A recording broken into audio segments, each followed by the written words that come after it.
Hey there, everybody. It is Ginger's brother Tim, aka Tim Plays Bass. Just wanted to let you guys know that we're doing some experiments over here at GingerTalks HQ. So the next few episodes may contain a few production things that may be a little different.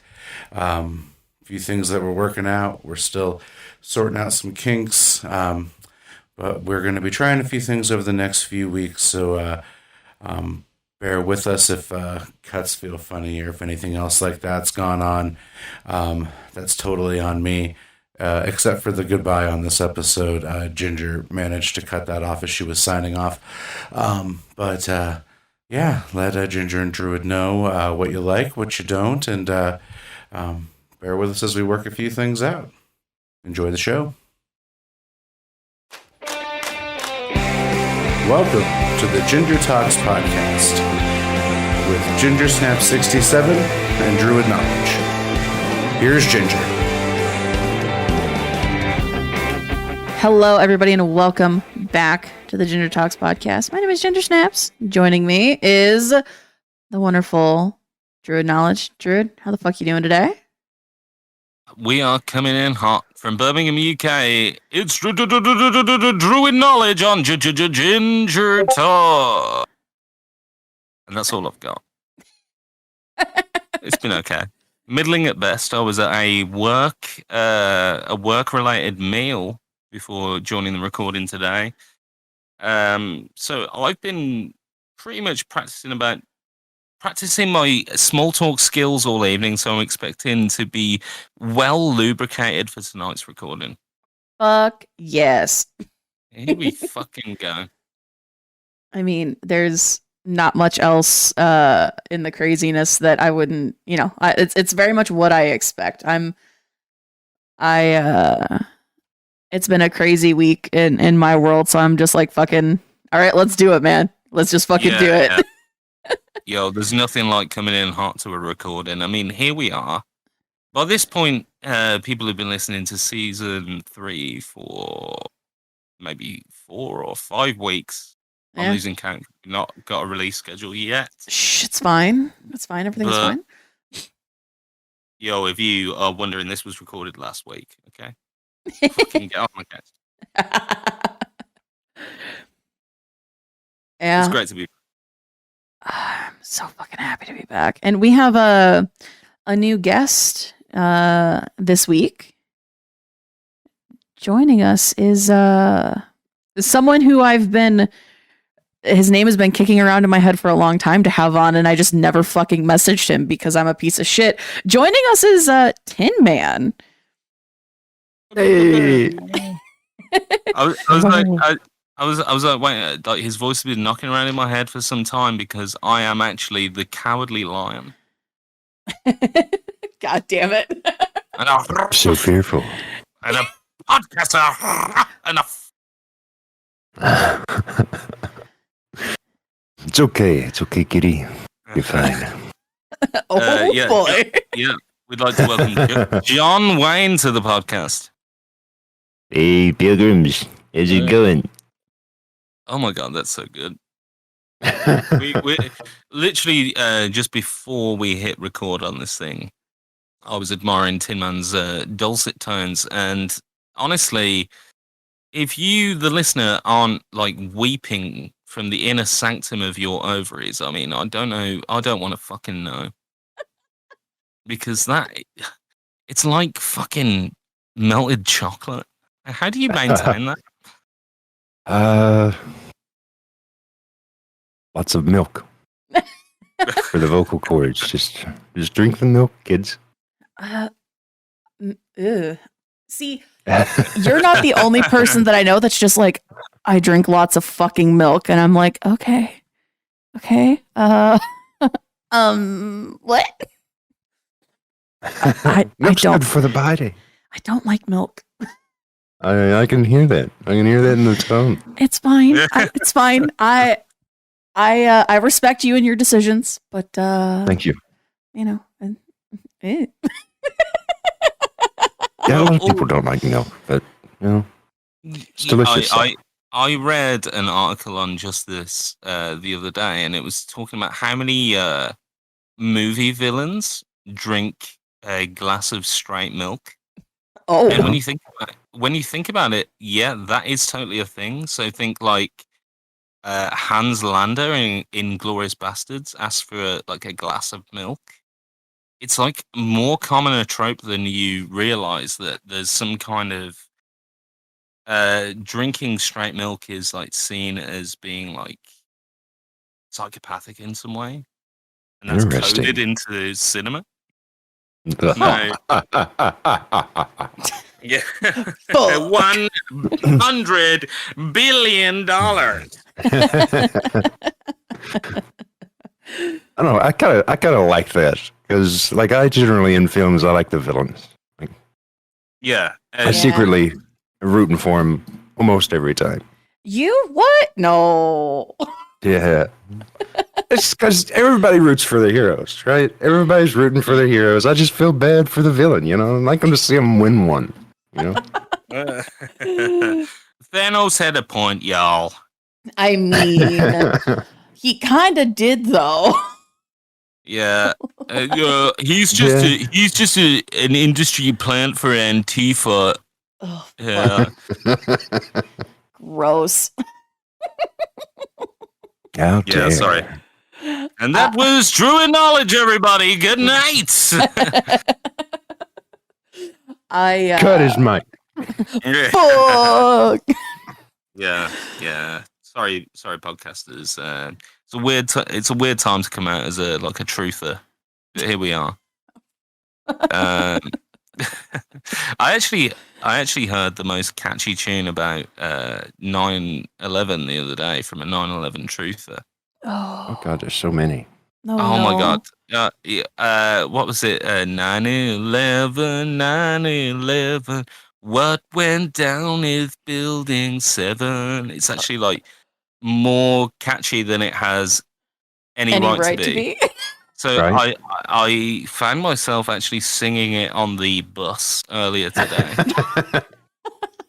And I was like, dude, you can't sing this in public. Oh my God. Well, that's the issue of Guitar World we were talking about earlier is from September of 2001. Yeah. Oh. And wasn't that nice? That point when that issue went to press, when their biggest concern was the change of sound on a Disturbed album. Right. You know? They're like, oh, wow. God damn.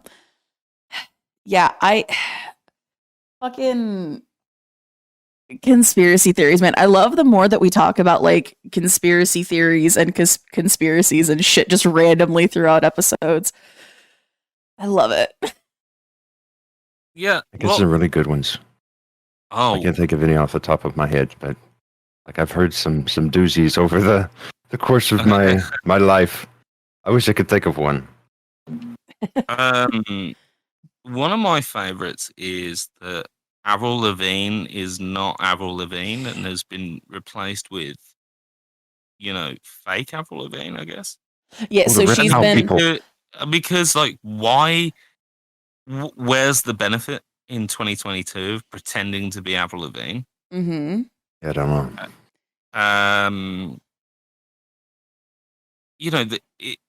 The only other time I've heard a conspiracy of that ilk is that they say Paul McCartney of the Beatles was replaced. Now, I guess I understand why you might replace Paul McCartney, but Avril Lavigne is hardly on the same artistic plinth as a Beatle, surely. Right. I would agree. Yeah, but maybe Skater Boy just fucks. Well, I mean, Skater Boy fucking slaps. So, let's just get that out of the way. But it's like their one good song. Like that's what made them. Well, I'm gonna say Complicated as well has its place.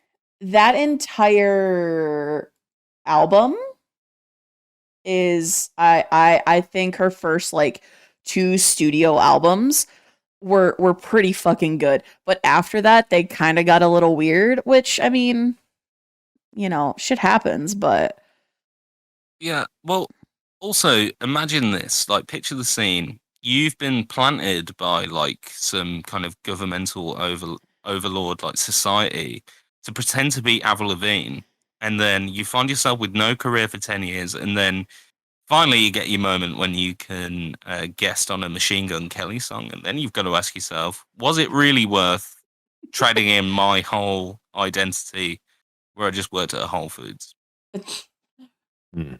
Well, So, I forgot she was married to Chad Kroger for 2 years. Oh yeah, less Yeah. we forget. Yeah, And was- then moved on to Derek Whibley, the singer of Sum 41, just before he started just looking like an gonna extra. say. Yeah, he started looking like an extra from the Mummy movie franchise shortly after that. Mm-hmm.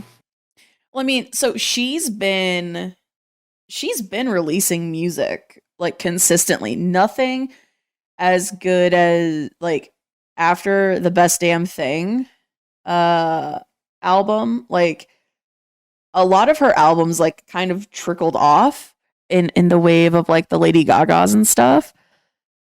But I fucking the replacement theory, though, for those of you who don't know, the Avril Lavigne conspiracy theory, replacement conspiracy theory, is that she died in 2003, shortly after the release of her debut album, and was replaced by a body double named Melissa Vandella. Evidence used to support the theory include changes in Lavigne's appearance between 2003 to now, supposed subliminal messaging in her follow-up Under My Skin, and a photo shoot where Lavigne has the name Melissa written on her hand.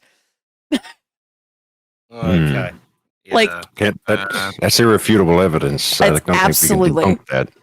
Absolutely. I mean, weight gain, plastic surgery, things like Right. that. You can't. That's not real. No, absolutely Flat not. It certainly wouldn't happen to Avril. No. My message to all the Avril Lavigne truthers out there: why do you have to go make things so complicated? God damn it. I forgot. She has, I think, a fucking clothing line now. Doesn't everyone? Yeah. Like Hermione Granger's got a clothing line, don't they? Fucking no. It's a good time to remind you, you can buy GingerTalks merch at link.tr linktr.ee/GingerTalks. Mhm. Join the club. Oh, fucking hell. Who doesn't? Yeah. Okay. I'm going to stop talking for a second and just let the adults talk. No, it's. Oh my God. I'm still very much in that weird, like, punky, emo, alternative. Like, some of those styles in me have never gone away. But then I look at, like, the fucking, like, studded wrist cuffs and, Yeah. and shit like that. And I was like, God damn, I used to want that shit so bad. Can I just say, though, anytime, like, a young professional comes at me with a flesh tunnel, I'm judging that person. Get that shit sewn up. What, Sorry, did you say a flesh tunnel? Yeah, like ear stretchers. Oh, Like a solid 8 Yeah, millimeters. Like, come in, gotcha. and then they take it. Gauges. Yeah, they take that shit out. It looks like a cat's asshole. See, yeah, it's. I still want to gauge my ears. I'm not gonna lie. I don't understand. I don't understand why people like want to stretch their flesh like that. It's Oh, I love the way you say stretch their flesh. It sounds like fucking Yeah. Dracula. Ooh. It's just like, it's. I mean, I guess it's probably one of the oldest forms of like body modification because it's. I guess it started like with it's like a derivative of like the tribal stuff of people that Yeah. would stretch their flesh like that. But like I just don't understand. I don't understand it. I don't have to, but I mean, I just. Yeah, but it has a different like connotation when it's like the jaded guy fixing your car, and he's going bald, but he's also kind of not, because he's like holding onto that fringe. And there comes to a point where you go like, dude, you got to let it go. Mm. You know what I'm saying? Let the hair fall out. Get the ear back as nature intended. Right. And that's not to say that I don't give Ginger my full blessing. If you want to gauge it up, then that's up to you. That's cool. In fact, like, you could get away with it, but I think there's a subsect of like aging scenesters out there. Yeah. Where it looks awkward as fuck, and I'm like, just take that shit out now. Well, and I wouldn't go crazy. Like I wouldn't go nearly as big as some of the people that I know who have gauges. Right. It definitely, once it gets to a point, I really don't understand, because I don't understand the people that wear like the hoopy earrings, because I was just like, that's going to get caught on something. That's going to get caught on something. It's going to be ripped out of your ear. Don't do that. And I enjoy, like, I want big. I told a friend of mine, and I actually have a pair now because of her, that I want a big pair of fucking, you know, I'm going to take out my earrings and get in a fight in a club hoops. And Yeah. Like- I want hoops just so I can hand them to someone when like battle commences. But like, I Fair. love big earrings. I love long, dangly earrings, but I also like little stud earrings and stuff. But like, I don't get to wear earrings as much because I'm always wearing headphones. Right. But- Okay. But like, the shit that women fucking go through for like, okay, so this is a nice, really elegant pair of earrings. Yes, I'm allergic to the metal, but they were a gift, so I have to wear them. Right. Yeah. Like, shit is crazy, man. Like, I do, or like women with crazy long fingernails. How? Like, fucking how? I can't fucking do it, man. Like, Have you seen those guys that have the long fingernails that are playing the guitar? Yes. Yeah. Like they're just rocking it. They're smacking it. Everything. If they're licking the sides of it, it's all making noise.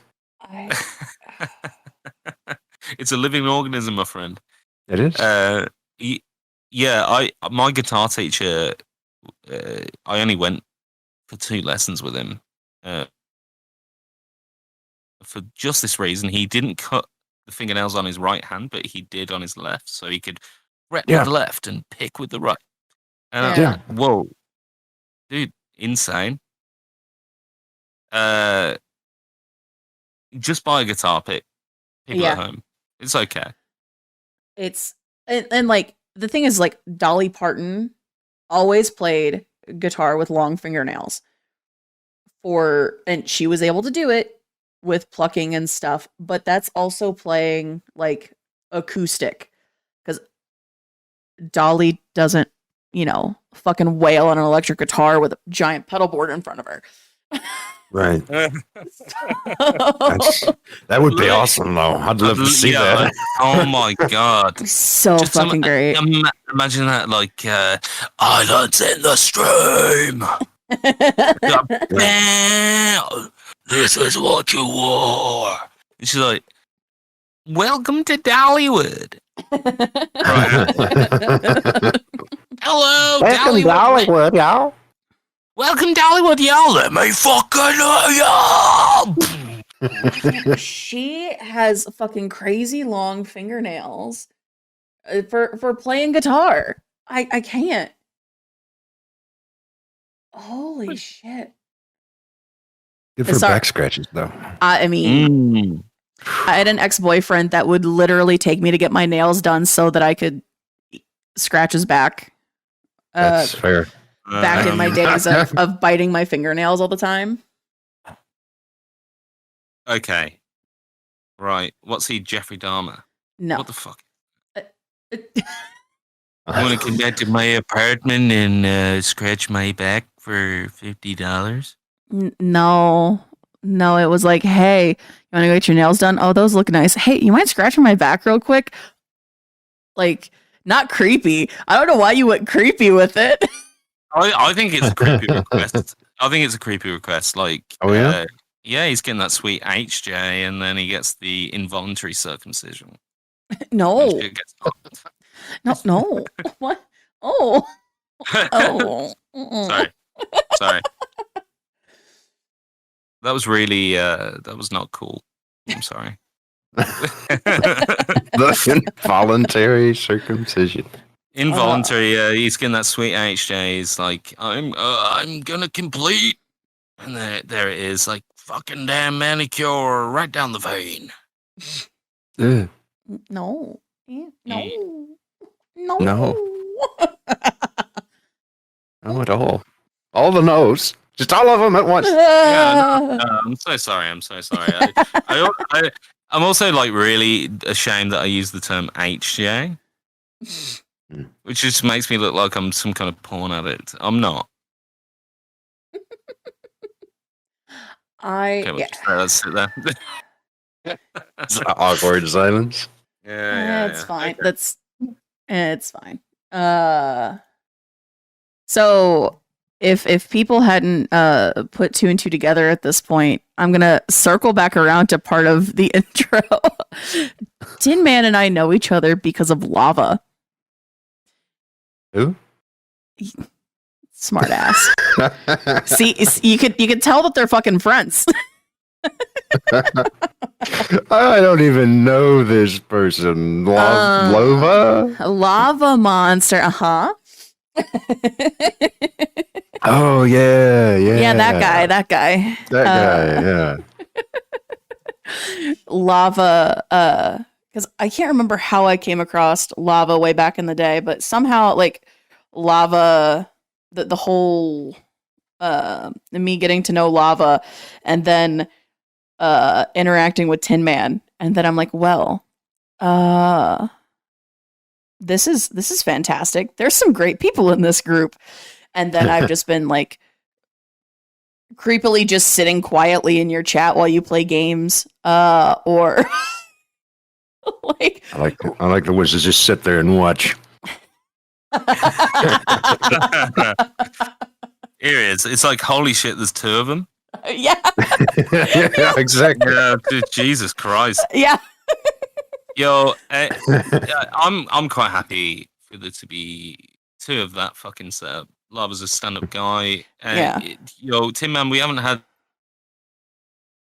the most interaction, but that association makes you all right in my book.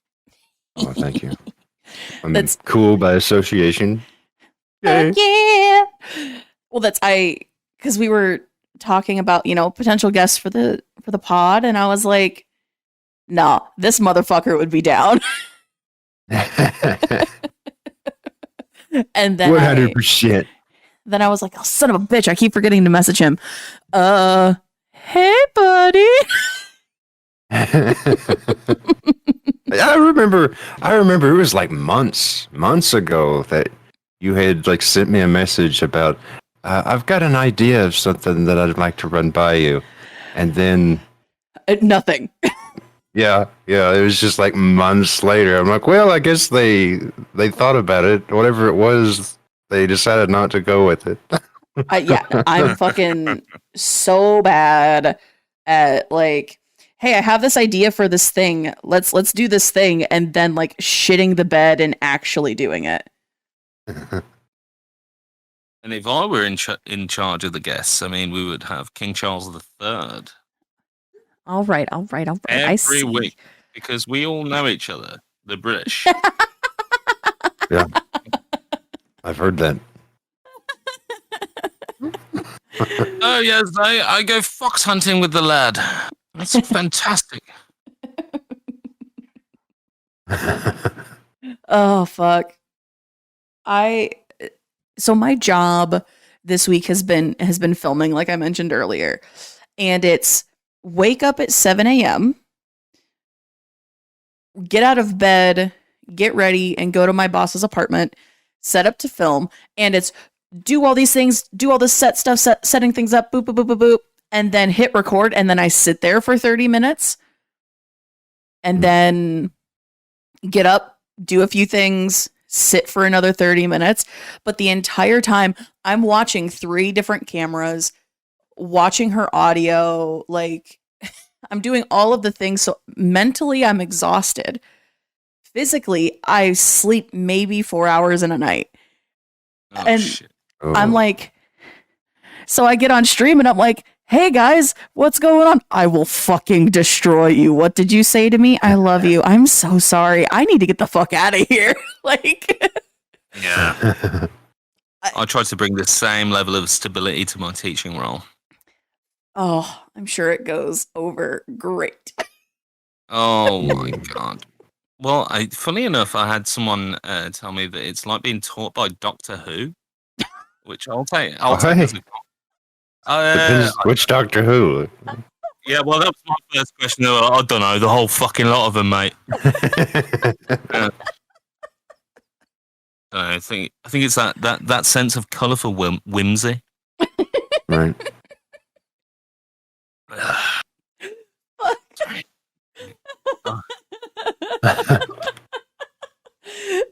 Doctor Who. Here's my screwdriver. Yeah. I'm saying, there is indeed value in the human race. Really? I'd like to know where the fuck it is. You think you've got it lit to you, Daleks? Well, look at this. It's the human race, and they're coming for you. And that's it. End of episode. What a motivational line. Like, yeah, that's something you can bring into like day to day. Yeah. Oh. That's it, Daleks. That's what I do. You know, maybe that's why the class wasn't being quiet. And I was like, that's it, Daleks. Look behind me. That's the human race. So it looks like a PowerPoint slide on Oliver Twist. I'm like, no, that's the human race you're looking at, mate. And they're coming, and they're resilient as well. And then you go to like the work drinks after, and everyone's saying how they can't cope with their day. I'm like, where the fuck is that? Anyway, too real. Anyway, moving on. That's So, oh fuck. Doctor Who apparently has been big in the pop culture sphere because shit's been going on with Doctor Who, and I'm like, I don't know. I stopped watching halfway through Matt Smith's Doctor. I don't know what the fuck is going on anymore. I'm just gonna be over here going, hey, have fun, be sad. yeah, that was the last one I saw was Matt Smith. He was he's got very like conspiracy dark kind of thing. There was a lot of overlap with that character. In the end, I liked it, but definitely halfway through, confusion. Yeah, you know, Matt Smith is apparently like a huge party guy, which I find really interesting because he seems so softly spoken and so well mannered. But funny enough, I saw an interview with Liam Gallagher, the singer of Oasis, and he said he got asked the question, who's the hardest partier that you can think of, basically, because he's well known. His drug use is well documented. His fornication and debauchery, well documented. He said Matt Smith, and I find that so hard to believe. Seems like such a lovely boy. Right. I mean, that's those the quiet ones. Yeah, exactly. No. Ain't that the truth, Tim, man? Ain't that the fucking truth, buddy? But I mean, it's the quiet ones, it's the real soft-spoken ones, it's the ones that aren't like in your fucking face about it that party the hardest. Like and I know you can probably relate to this, Druid, but like every time I would go to a fucking show at like a shitty little venue, it was the quiet like drummer or the quiet bassist or the rhythm guitarist who were just like, oh, really? You've got some cocaine and some marijuana and we're just going to be snorting stuff and drinking stuff and smoking things? I'm fucking in. It's like, what? I just I hear that, and I hear the strangest interpretation of the lyrics of Kid Rock's seminal hit "All Summer Long." We were snorting funny things. I mean, Kind of funny things. some Some human horn. You snorting some human horn? no. Keith Richards snorted his dad's ashes. Oh. Wow. Oh. He's trying to absorb the years of knowledge. Yeah. And Like, I need this experience now, not later. I only hope my son will do the same. Right. With that Druid knowledge. Exactly. So I put in the resources section. I saw this in a YouTube video earlier today. There's a prop store that sells props and stuff, and one of them is a business card display of the 5 business cards from that scene in American Psycho. The starting bid for it, and it's a full display, is $3,000.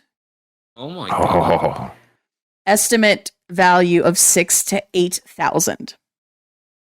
Current absentee bid is 6,500 pounds. I mean, that's fucking wild. I mean, like, if we're gonna do a quick convert, that's almost $8,000 in your money. Yeah. This website that I just sent you guys is fucking insane.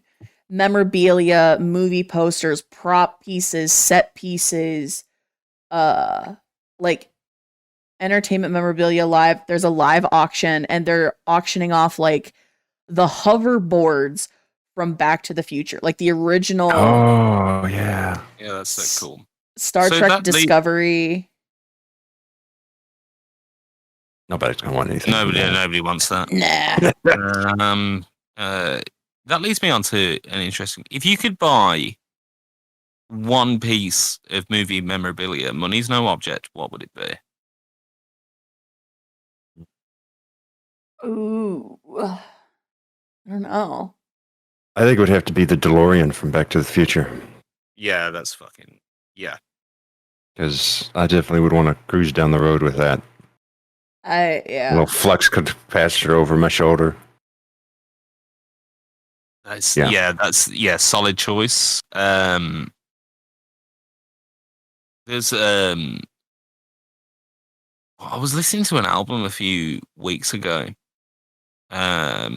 It's got Harmar Superstar on it, and it's all about the inventor of the DeLorean. Interesting aside there.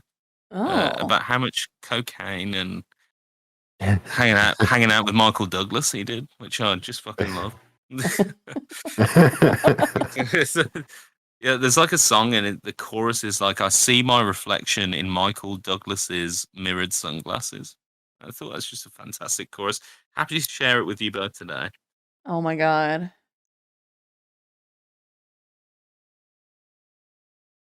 So one movie prop, Ginger. What would you buy?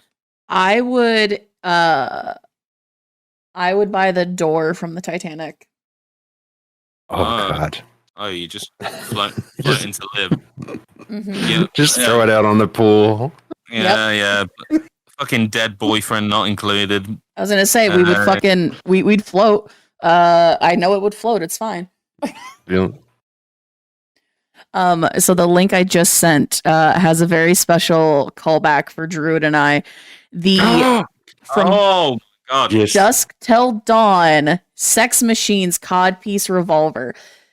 It didn't sell, but it's estimated to be worth 10 to 15,000 USD. Wow. Holy I mean, I can understand why. I mean, yeah.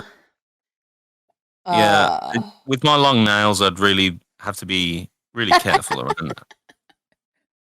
But they have stuff from Harry Potter, Home Alone, Hunger Games. I mean, anything and everything. Hook. I Am Legend. Like, this site has, Indiana Jones stuff. Anything and everything.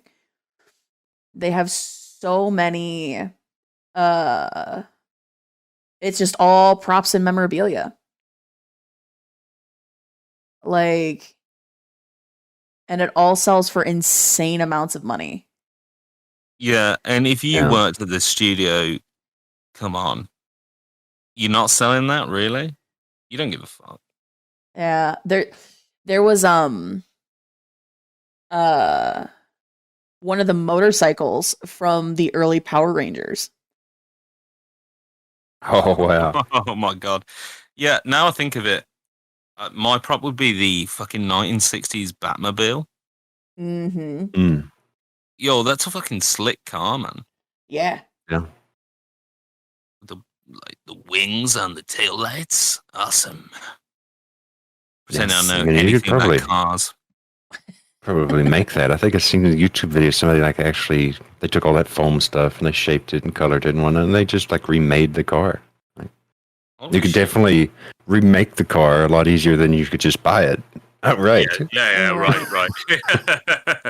I want 7 Batmobiles, please.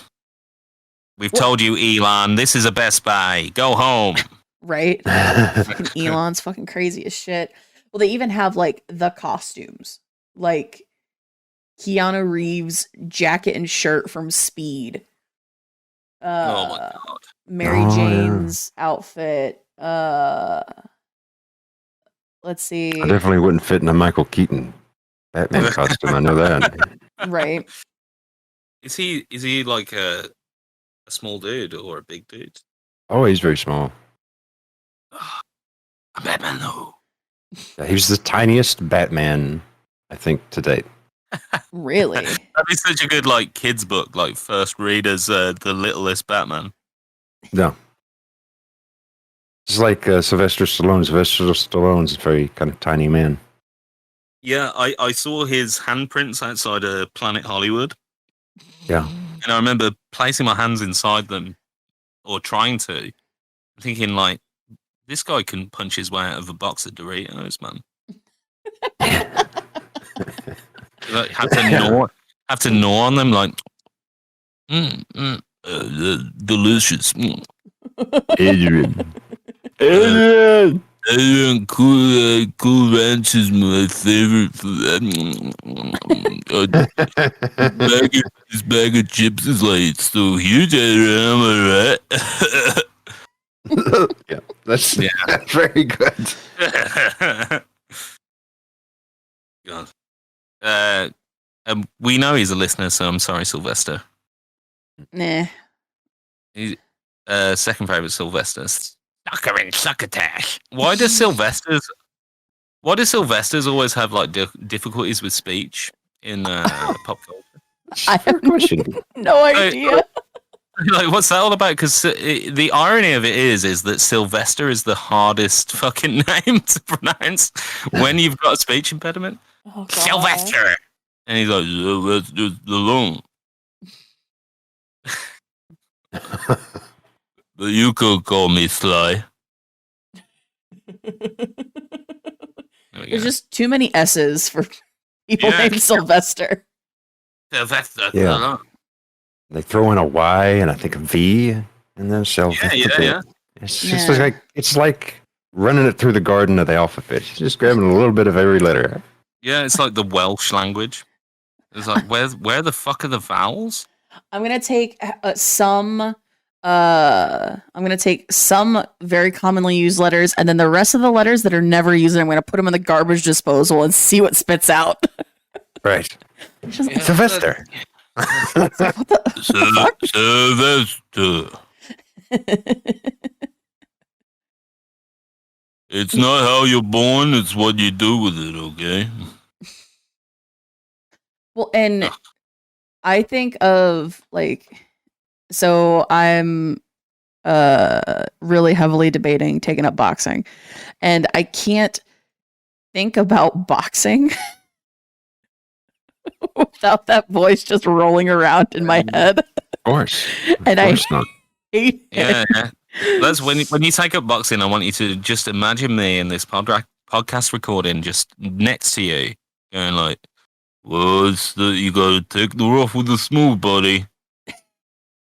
Yeah, Eye of the Tiger playing in the background. Yeah. It's just some some 80s hits playing in the background. And I have to say that's a very slap song. You know. oh man, what's the one on Rocky IV? It's like there's no easy way out.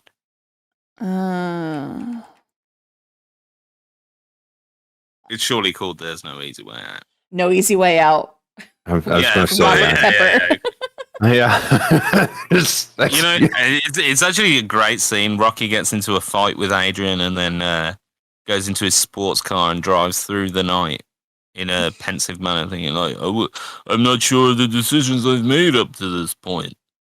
And does some soul searching, and then he leaves and he goes, I'm gonna box again. Yeah, there's Rocky IV. Spoiler warning. Oh, son of a bitch! God Christ. Damn it! Yeah. Now I'm Rocky spoiled. IV has a boxing scene in it. What? What's it? The best bit, if he dies, he dies. Yeah, It's a great bit of Cold War propaganda. Oh, definitely. You know, like when Apollo Creed has the first fight with Ivan Drago and James Brown does Living in America. I don't remember that. I'd give anything to be on Blow and be in that room.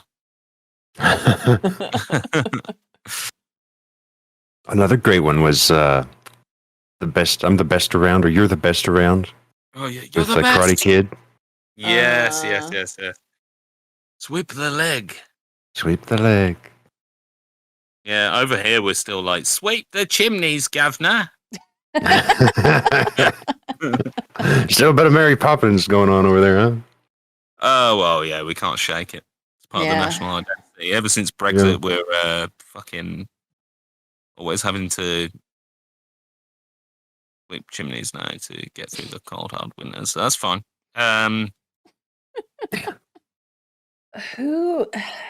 So there's some actor. I don't think it's Sylvester Stallone, but there's some actor from that same era that's in that same like group of Sylvester Stallone and all them who works at a police department now. Steven Seagal. Steven Seagal, yes. He's a sheriff. Yeah. Have you seen all of his recent cinematic output? No. Oh my god, it is so fucking bad. It's great. He's in these like fucking Korean B movies now, and they're like so he basically stars in anti-American propaganda films regularly. Yeah. And it's like the weirdest thing. He's in like shitty B movies like constantly, but he thinks he's like the biggest star in Hollywood, right? Still, so he delivers it with this like unwarranted sincerity that makes his films imminently watchable to me. Sounds great. It's so good. Apparently, he's been doing music as well. Oh, don't. He was listed as a musician in Google. One movie under his belt that did well, and that was Under Siege. You know, the one that's the cruise ship one. Uh-huh. One movie under his belt, and he thinks he can dine out on that for the rest of his life. Some of these movies are fucking ridiculous. Like, oh my god, Under Siege 2. I forgot that they made a sequel.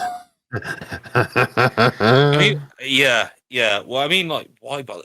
Like, I think Steven Seagal is surely at the bottom of the pile of all of those guys. Like, even under like Jean-Claude Van Damme, right? Yeah. Who was in that fucking wonderfully awful Street Fighter movie. Yes. Which that's actually, I kind of like that movie. Yeah. Especially for best part of the movie is when. So it's Jean-Claude Van Damme? Yeah, but the guy that played the bad guy. Oh, Raul Julia. Yeah, Raul Julia. The whole reason he did that role was for his kid. For his kid, yeah. And that was his last role. It was. Yeah, he was dying of cancer, I think, at the time. I think he knew, or maybe he didn't know at the time. Yeah, I think he knew that would be his last role. But there's something amazing about the fact that Jean-Claude Van Damme is playing all-American army hero Guile.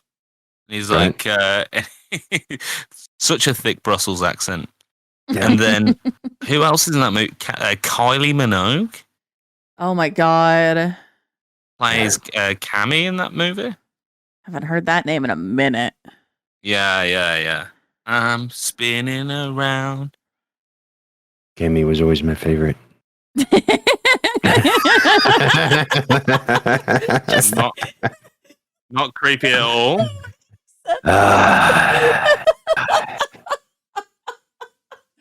Oh fuck. Cammy. Cammy. And this is where Tin Man starts his villain arc. Got it. We already know he prefers the villains. Fair. Yeah, I do prefer the villain. Where he turns out that he is one. Yeah. A villain. Firstly, a villains make a movie. Like, if you have a bad villain, you're going to have a bad movie. Well, yeah, that's true. And it's well documented that I like realistic endings to things. So I like it. I do like it when the villain wins, or when just shit doesn't go the hero's way, or it ends in this really sad way. I fucking love it, man. Yeah. So it's a nice change, because you get so many just berated with so many happy ending stuff. Like, it's nice to get kind of a break from it. Yeah, that's true. To actually be surprised. Like, well, everything's going to be okay. It's going to be a happy ending, because that's how it always happens. And then you're like, what? They're dead? They got killed? Yeah. I think this is probably why people are like fucking love Dharma so much. Yeah. Mm. Well, and the thing too is like I love shattering someone's happy ending with the reality of what happens after something like horrible happens, but it's like the climactic ending to a movie and the hero still wins, but it's like you realize that hero's family is now dead, right? And they have to deal with the aftermath of that alone, and they've just killed thousands of people. Yeah. Well, this is why Infinity War is probably the best Marvel movie. Yes. Dude, because they handle the fallout of, okay, so Thanos won, he snapped, half of the world is gone, and I think one of the best things that Marvel did was go, all right, so these people are fucked up, and this is reality after the fact. And that's fair. Yeah. Like, I appreciate that it wasn't just like fucking roses and candy and, Johnny sitting down in front of the TV because, Johnny's still there. Although I will say they were a little bit too well adjusted. I mean, my high school girlfriend is now 5 years older than me and dating a freshman. I mean, as someone who's watching children, you understand when I say this, dealing with children post-pandemic, it's like, okay, yeah, no, shit's just fucking weird. Like, yeah, that's like, I'ma just fucking, I'ma roll with the punches and see what happens. I love that correlation, like, we all got snapped. Honestly, we got snapped for a bit during the pandemic. Yeah. And no amount of South Park specials can do nothing about that. It's true. Nope. No, not happening. I definitely like the Infinity Wars one. And what was cool was there was some actually good things happening as well, because they was talking about, like, there was whales, coming into, like, the Hudson or something. Somebody had commented about in the thing. I was like, that's fucking awesome. Mm-hmm. It took half the world to die for this great thing to happen, but still, I Yeah. mean, like the Earth was healing itself. Was the undertone. That's what they say. The pandemic. The world is healing. So now, let's continue using fossil fuels. right?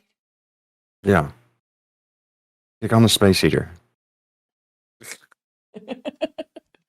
Dude, it's just one of those things, like, because I talk to people about this every once in a while, like, well, what would happen? Because I have a lot of friends who are jokingly like, hey, so I'm gonna tap you when the end of the world comes because Oh yeah, ooh. you're Tap me. oh shit, dude. Oh shit, dude.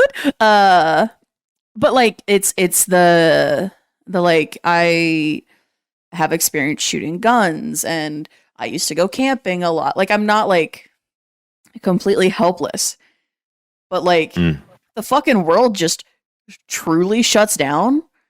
Come on, man. Like, if the world shuts down, the people doing a podcast are the first to go. I don't know about all that, but we're the first to go. We come on, man.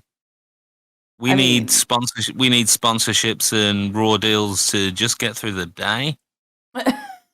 When all that's gone, when all that money and adulation is behind me, I don't know what I'll do. I'm no longer culpable for my actions, Pilgrim. I forgot that there was a list of podcast guests up, and you'll never guess a name that's on the fucking list for an upcoming episode. What? Yeah. Sylvester Stallone. Hey, stop it. Hey. That's really interesting. What does it sound like on DMT?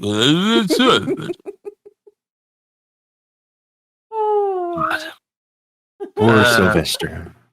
His best movie, Demolition Man, in my opinion. I fucking love that movie. I mean, it was a good movie, absolutely. Yeah. The three seashells. Oh, yeah. Iconic. Taco Bell has taken over the entire dining industry. Yeah. They're a fine cuisine restaurant now. Yeah. 5 stars. Yeah. I only got the shits twice. Yeah. I got the shits twice. I liked what was it? Daylight? I thought Daylight was pretty good movie.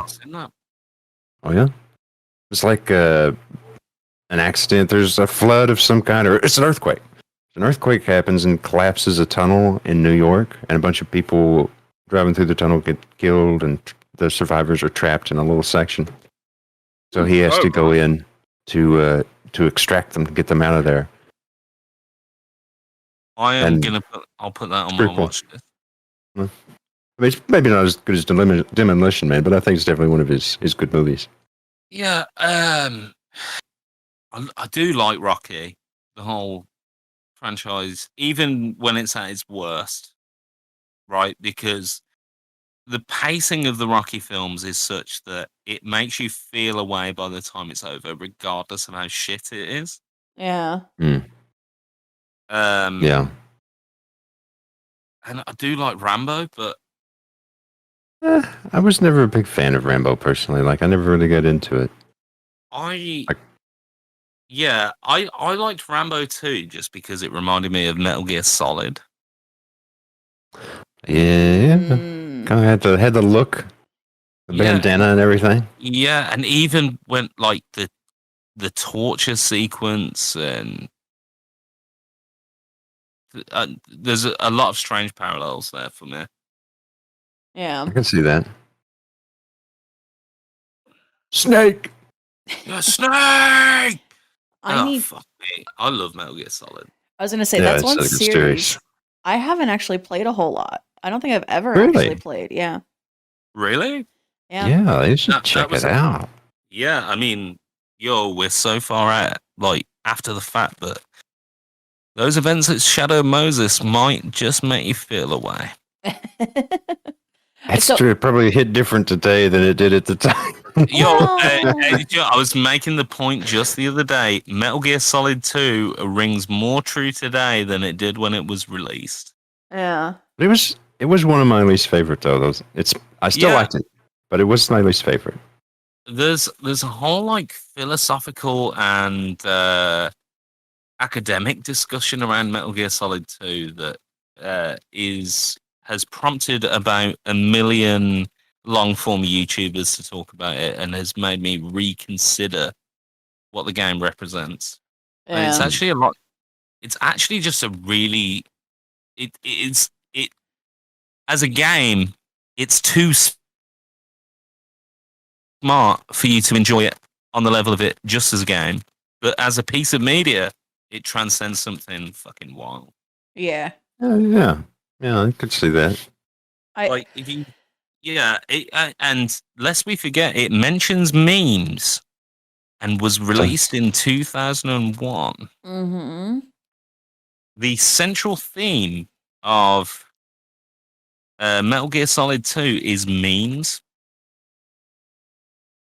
Mm-hmm. Because the first one's about jeans, the second one's about memes. It's Metal Gear Solid was one of those series that like early on, when I was not watching, like when I was just watching or just acknowledging certain video games to be a thing, like that was very much a thing for me. But I didn't play. I didn't have the option to play these games. And so I only ever saw a playthrough when they were doing all the re-releases of the old game consoles where they had dumped a bunch of games into them. Right. That was the only time. And I watched a big YouTuber, do a playthrough. And that was it. I haven't touched, played, seen nothing really anything to do with Metal Gear Solid as a franchise. And I should. I really should, because I think I'd like them. Yeah, I think if you like kind of stealth games, shooter games, like actually thinking about it now, it's a little bit like was it Dead by Daylight? It's a little bit like that because you're avoiding. It's an avoidance game. Well, I feel like it's a lot more like, I think it falls very much into that style of Resident Evil that I enjoy. Oh yeah. Like, definitely. So I feel like I would really enjoy it. I just have to sit down and fucking play it. Yeah. No, I would probably like. There's a couple different versions of the first one because they've got like the original, and then they did a remake of it. The GameCube one. Yeah, the GameCube one. Yeah, to put in like more modern kind of gaming stuff with it, and like the original one is really good. But I think that the remake of it, I think, would be the one I would recommend because it has got that modern gaming aspect to it, and it doesn't really step really far away from the original one. It stays pretty true to it. I think it was a really good remake. 100% with that, and just the ability to go into first-person shooting mode, which you don't have in the original. Yeah, that makes such a big difference to the gameplay. It really did. Because if you think of the shooting mechanics in the original, they're like so basic. They're from the era of gaming, like before. It's like playing on a fucking Genesis or something. Yeah, it was Resident Evil, like original Resident Evil. Yeah, it's just like you aim straight, you look up, you look straight down. You know, that was your only options to shoot. Yeah, and you've got that control system that becomes so difficult in your kind of language set as a modern gamer that you look back on the gameplay of certain games like that and you go, Well, modern gaming has just made this unplayable to me right now. Dude, that was something that I was bitching about playing the remake of Resident Evil, the original. I still haven't, Oh, yeah. or I think I finished the original Resident Evil remake. I only did the one storyline. I did the Chris Redfield storyline, and that was it. Yeah. I mean, but the original Resident Evil with the fixed camera angles in each room is so like alien to us now. And it was very difficult for me to navigate. Like, I kept getting frustrated and like, are you fucking kidding me? Like, I had to like stop a couple of times because I was so just like frustrated. Right. But the best dialogue there is to offer, what's it like? Blood. It's human blood. Yeah. Resident Evil is definitely a game that's evolved from its original. Like originally it was zombies. You know, they were just zombies, and now in the modern age of Resident Evil, it's evolved into their bioweapons. So they're not actually zombies anymore. Right. And with the originals, it was much more of a kind of a suspense horror survival. Like, I don't even know if I would call it a shooter because there was shooting in it, but like at that time they didn't really have the ability to do a lot of shooters. Right. So it was definitely more of a suspense game and had a complete kind of different, separate vibe to it. Mm. Whereas like the remakes of today, like I played Resident Evil 2, the remake, and 3, and they're more kind of, I don't think they know exactly which one that they wanted to do. They wanted to do shooter, but then they tried to keep it suspenseful as well. So like the modern Resident Evils, for me, it starts out suspenseful and then just slowly develops into just a flat out shooter. Yeah. Because by the time you get to the end boss, you're just like shooting things left and right. Boom, boom, boom, boom. Even the boss battles and whatnot, it's not like scary, suspenseful. It's just shoot and kill them. You'll find the weak spot, find the little glowy part, shoot it, and move on. Yeah. So I like the original mode, you know, the suspense part. I like it the best.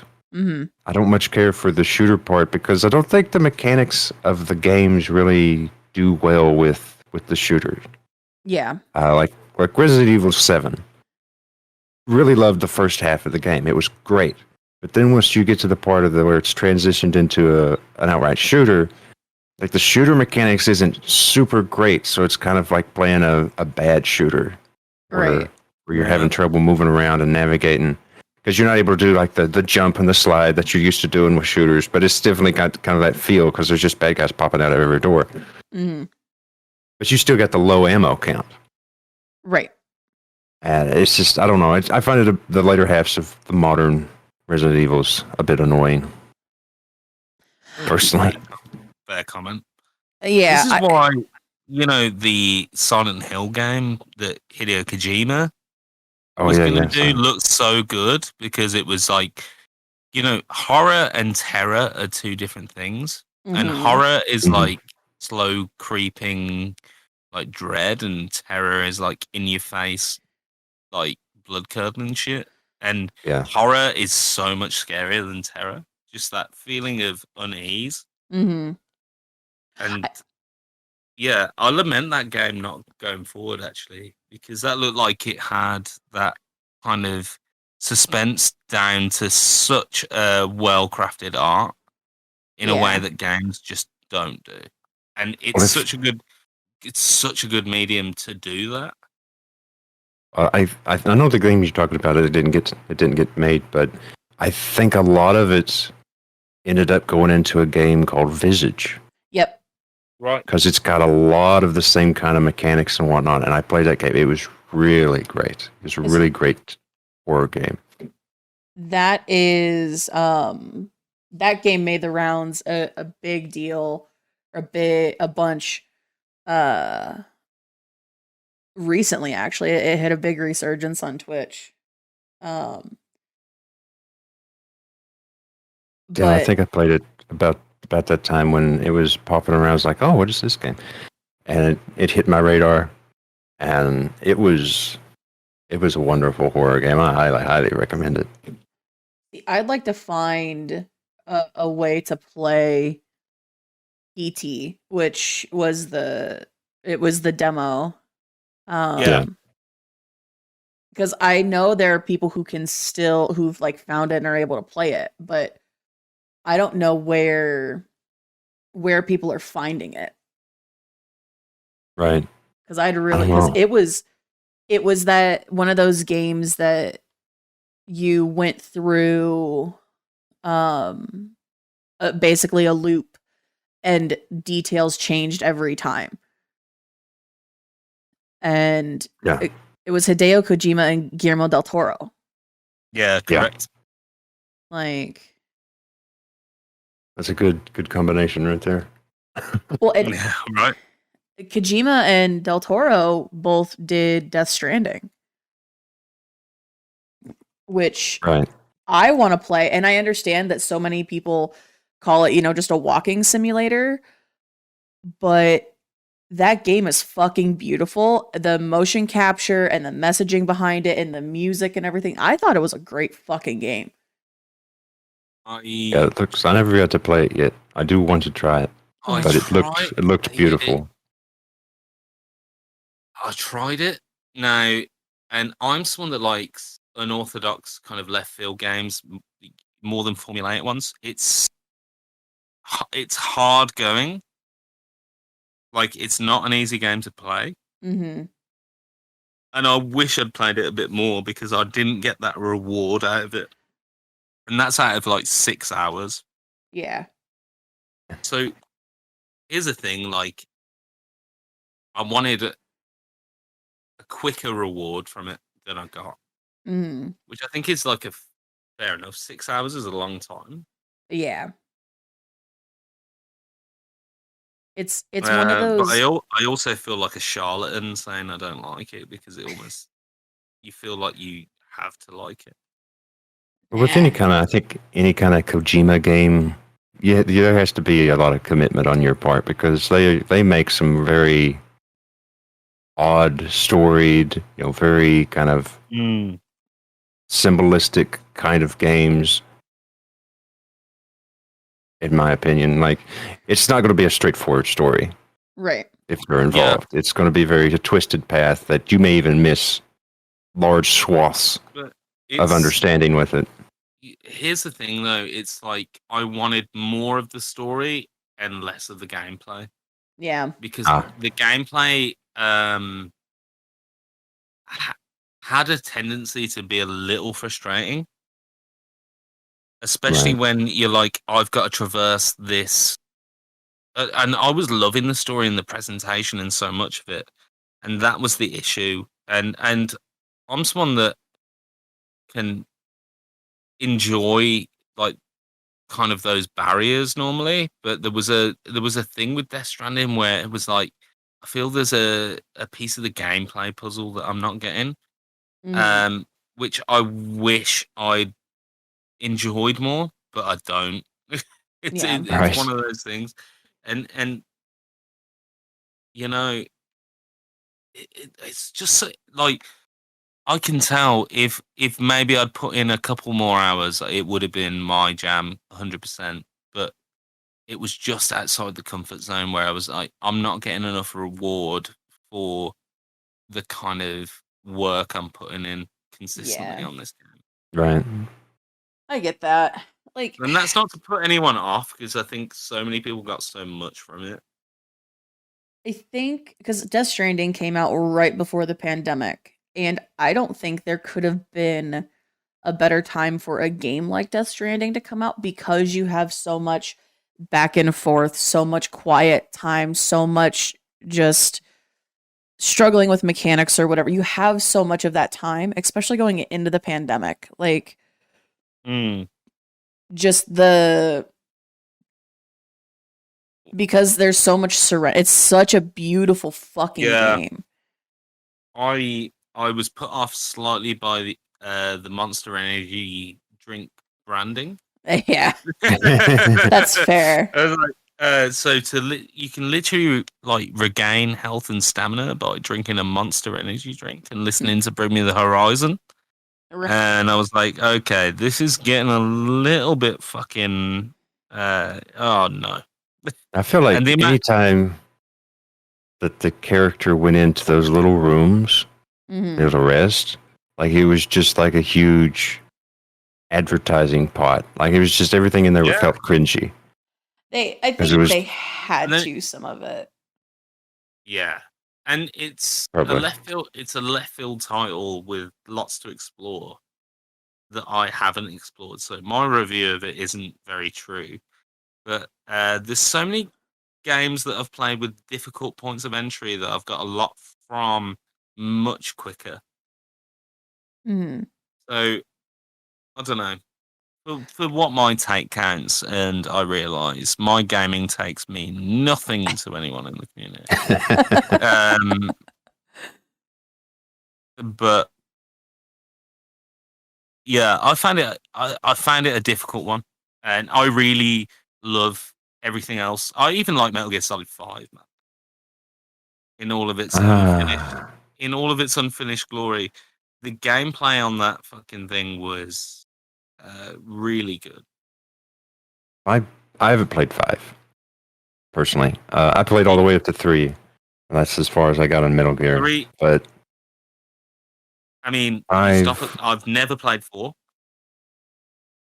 And see, I heard that was like a titular game. If I remember correctly, that was like a titular game in the series. Like that drove gaming farther forward and blah, blah, blah. Well, it's quite well known that 4 is a stinker. For me, 3 is like maybe a bit of a pinnacle. I think Metal Gear Solid 3 is fucking amazing.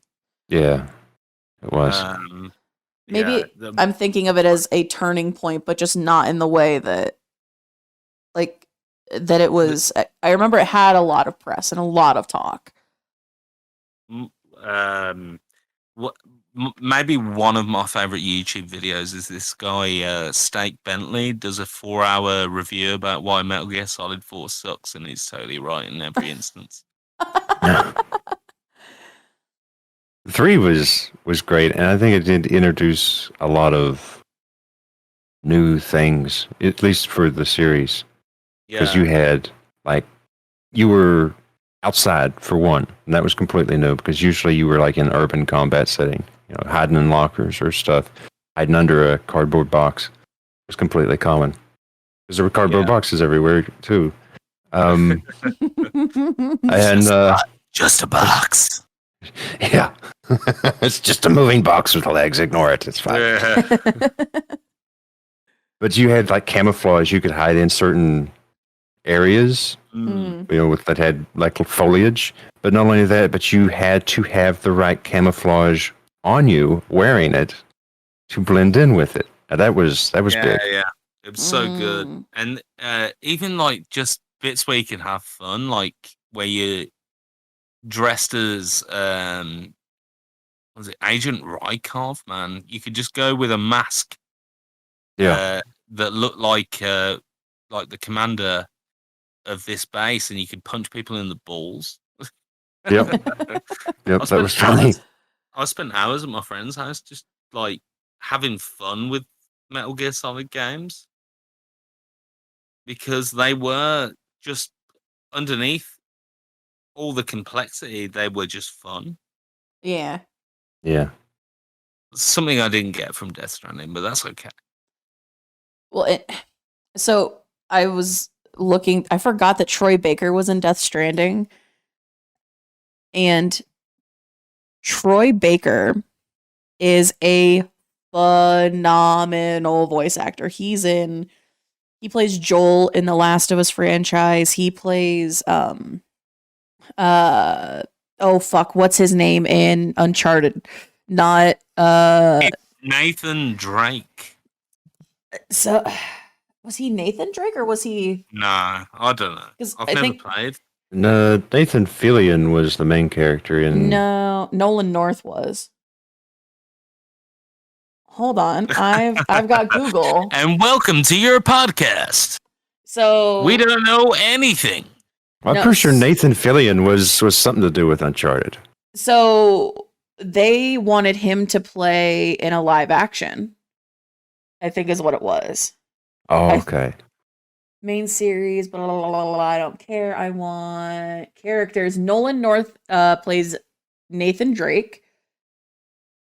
And in the fourth one, Troy Baker plays the brother or something. But Troy Baker and there's another video game who's now doing like the motion capture stuff. He was in Resident Evil 8 actually. The guy who played Heisenberg. I love him. I really enjoy his helps if I fucking spell resident right. Holy fuck. Come on, Google. What's your autocorrect? Okay, Google. Search for Eva.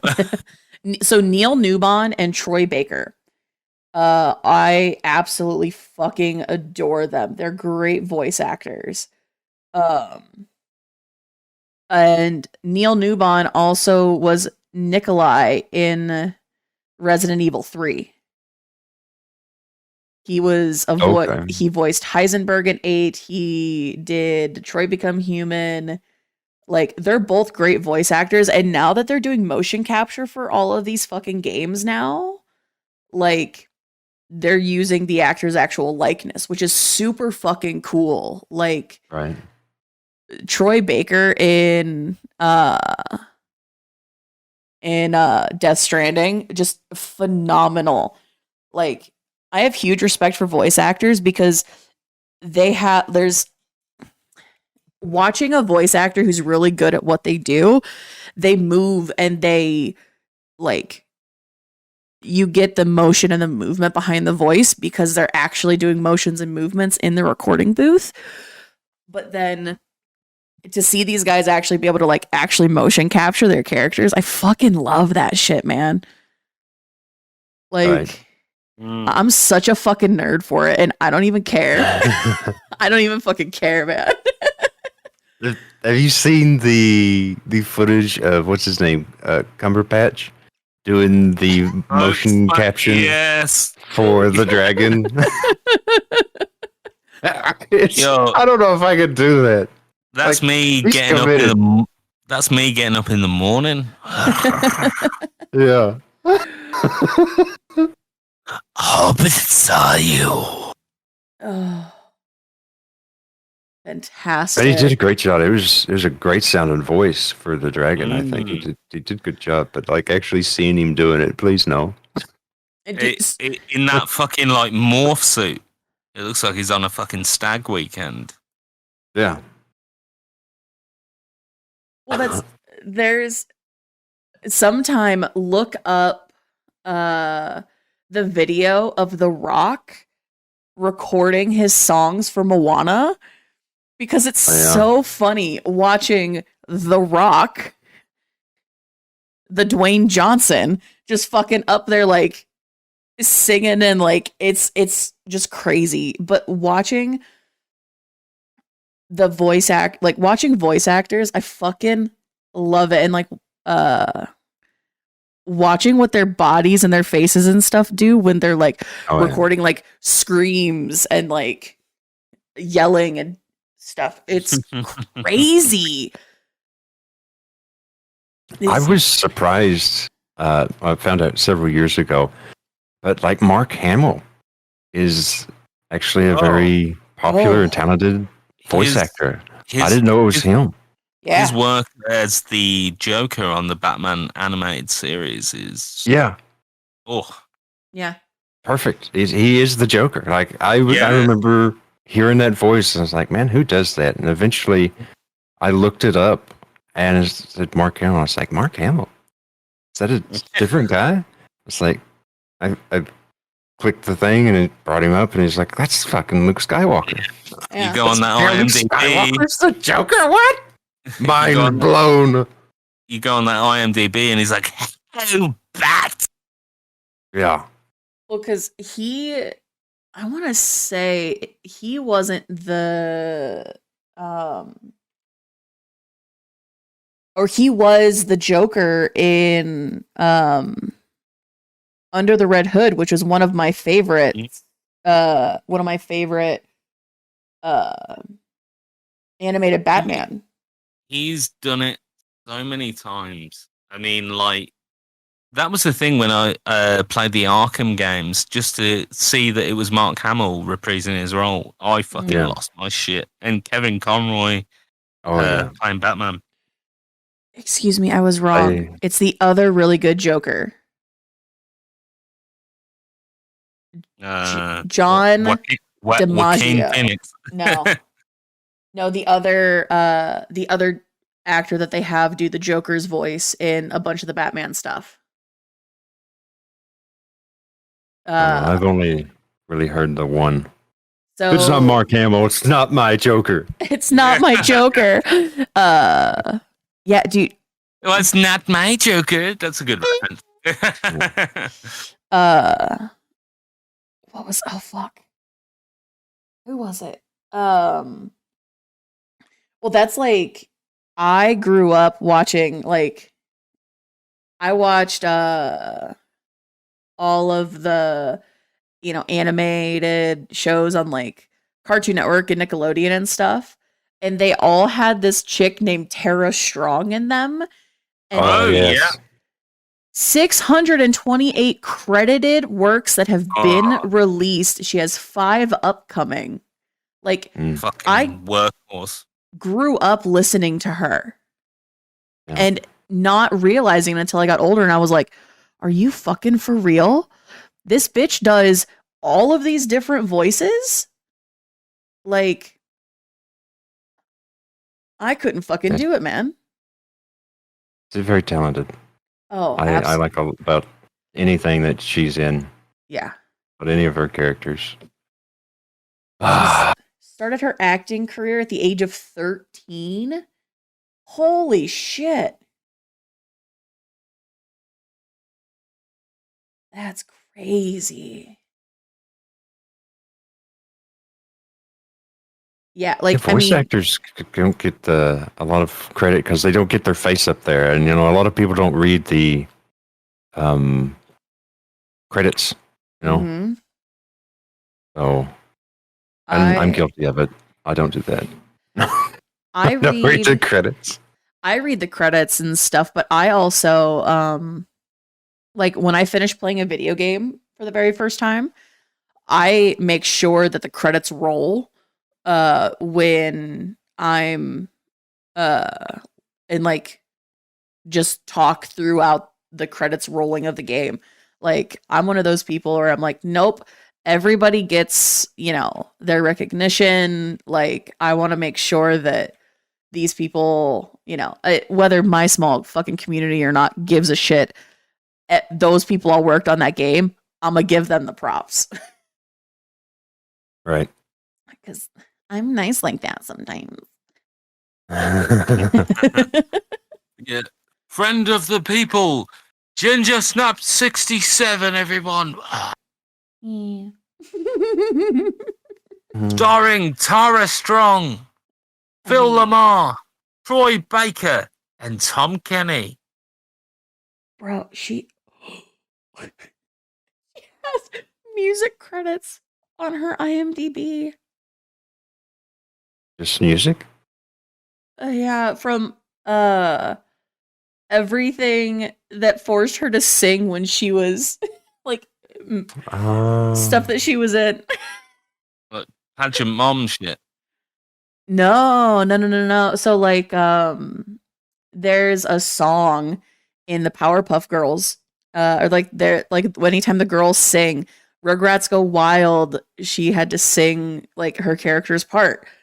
Fairly Odd Parents, like anytime that there was a song that their character had to sing, I'm assuming she fucking sang it. Oh my god. That's fantastic.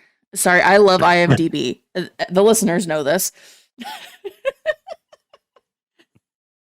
IMDb is my jam. The Wikipedia and IMDb pages that I have pulled up right now.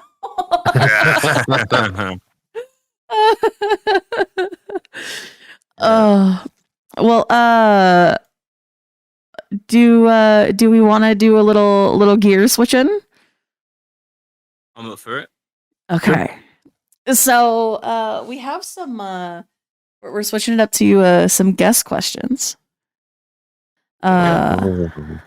So we have some questions submitted by some listeners and some of our wonderful patrons.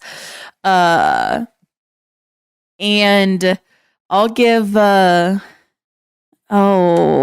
first one to my brother. Tim plays bass. Top 3 sandwiches. Ooh. Top 3 sandwiches.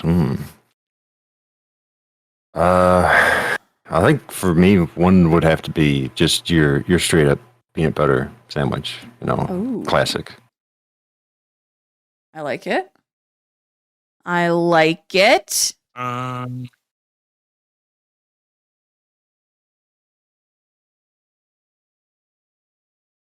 Oh my god. Sandwiches. I like sandwiches more when I ate meat. Now, not so much. I'm personally I love peanut butter and butter sandwiches. Peanut butter and butter. Mm-hmm. Interesting. I have not done that one. Butter variants. Yeah. I'm intrigued. I'll have to try this. Would you just put like peanut butter on one slice and butter on the other, slam them together and go to town? So the way that I do it is I do half of a slice of bread with butter and the other half with the peanut butter. Because when you're chewing it up, it makes that peanut butter even smoother because, fats and oils make everything fucking delicious. Right. So it just smooths that peanut butter out a little bit and, it just smooths it out just a little bit more and it, fucking love it, man. Fold that son of a bitch in half and when I lived in Michigan, I would,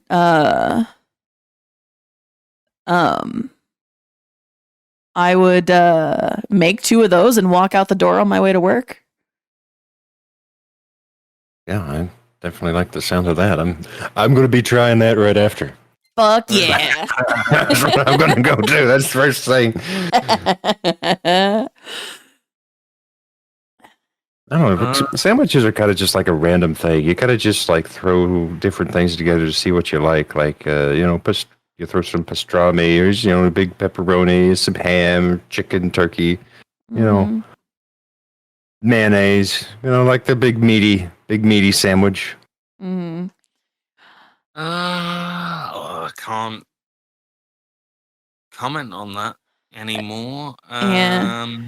Druid doesn't eat meat anymore.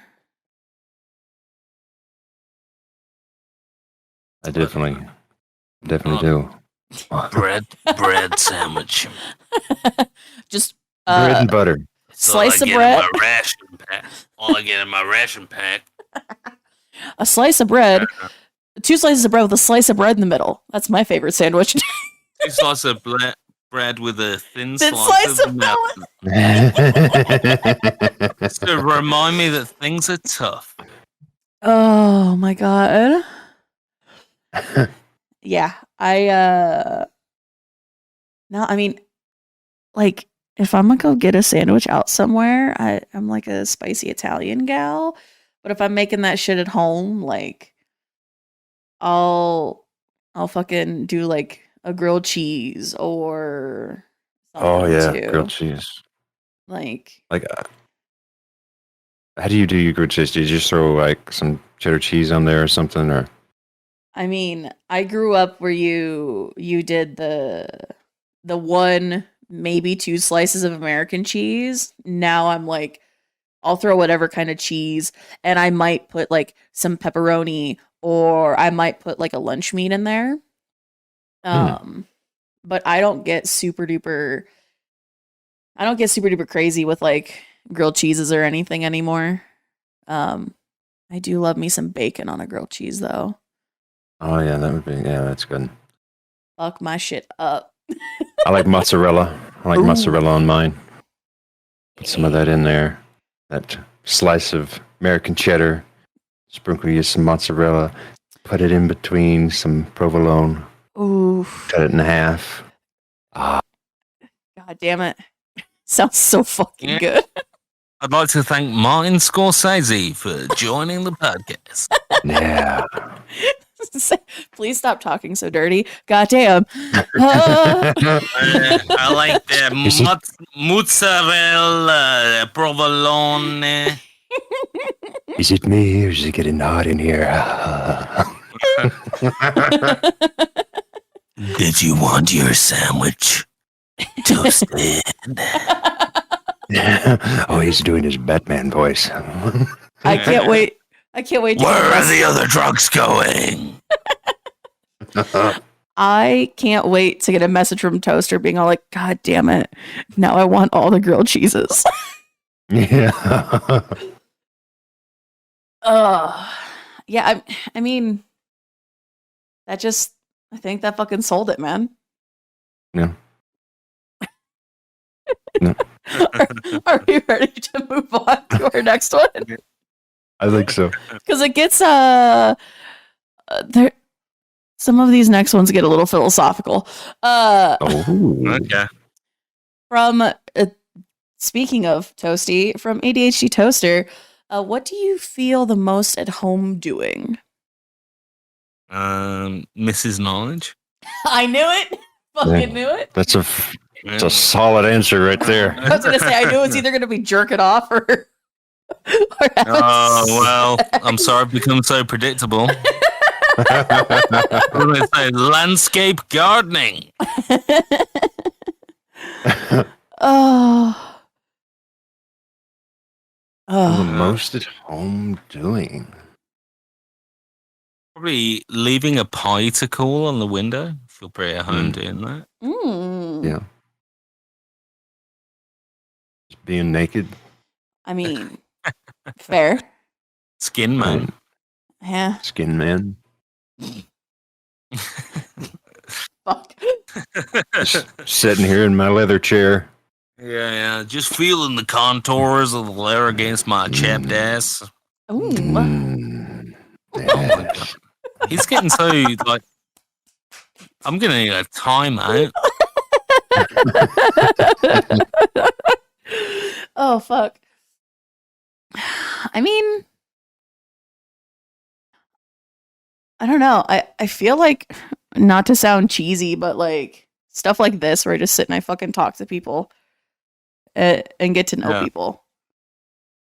Like, That's a good answer. I don't know, man. Like, it's fucking what I do. It's what I'm good at. Whether I'm at work or streaming and podcasting and stuff. I don't know. I like it.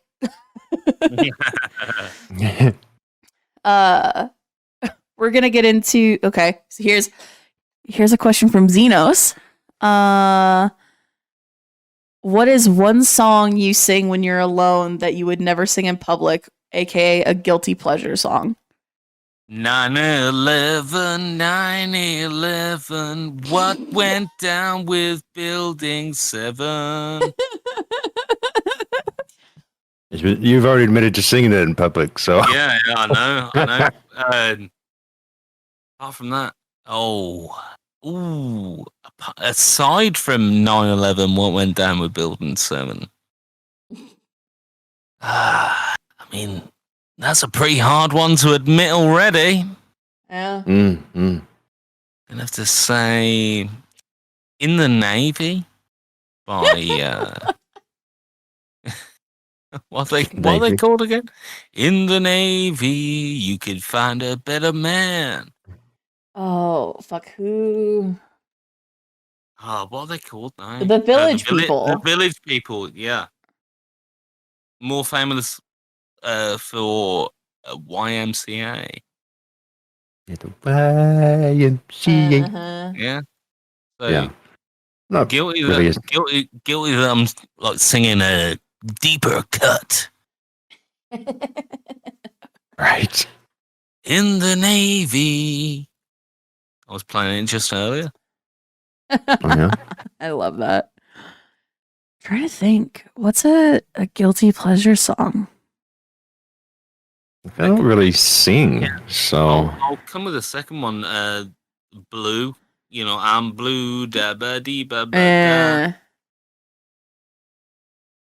found myself singing that one a few times.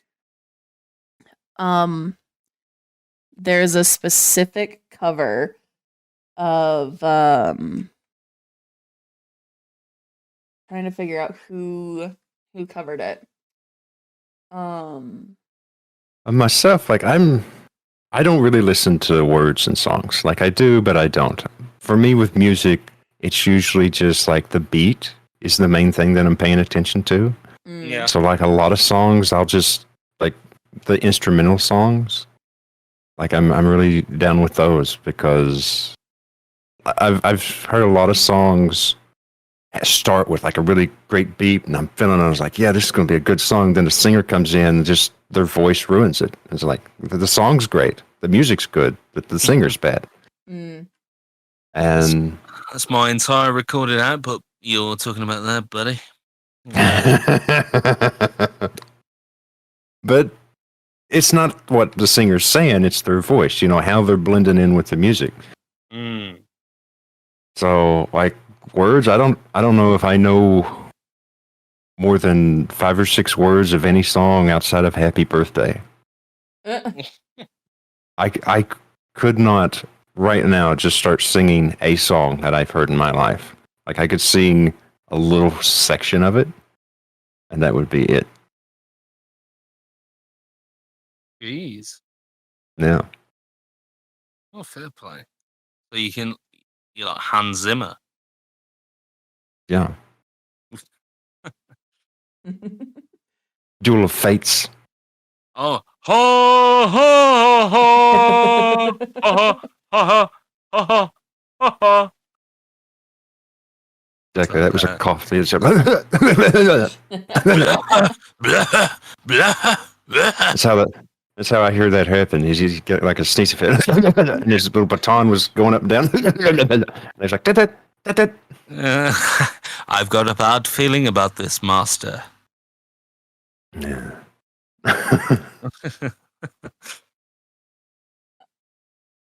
Oh man, there's a Yeah. specific song. I I'm looking for am that I your can't- father, or maybe better yet, I'm your daddy. Oh my! I am your daddy. Oh lord! No. Another great voice acting role for Mark Hamill. Yep. No, father, no. Oh, sorry, that was Tom Holland, wasn't it? No, Zendaya. Yeah, that was getting into your Tom Yeah. Holland. I really like being in Marvel movies, Zendaya. Don't make me stop. You're not being taken seriously as an actor, dude. And he's like, I don't really mind. I just get loads of tasty vouchers for Pizza Hut. Did you know, Zendaya? This is the home of the stuffed crust. And she's like, dude, why am I with you? You can even take it on hot one.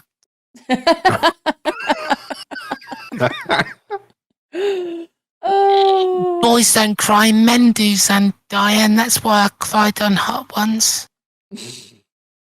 Would anyone like to know the plot of the multiverse of madness? Sorry, I'll stop there. He says like such a child. Yeah. He is. Would anyone like to see me do a cartwheel? Zendaya, look, Zendaya, you're not looking. Look, I'm Spider-Man.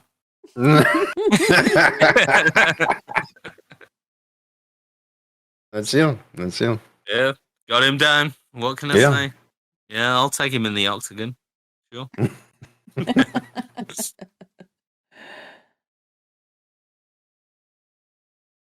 So, Ginger, did we I have your- They're still looking. no, she's still- like going deep. there's a very specific song, and it was a cover. I think it was a cover of Blank Space. Honestly, is I think what it was. It was just this very hidden like cover, and I absolutely I loved it, but the fact that it's Taylor Swift makes me feel real icky. It's okay. Everybody loves Taylor Swift. Fuck no.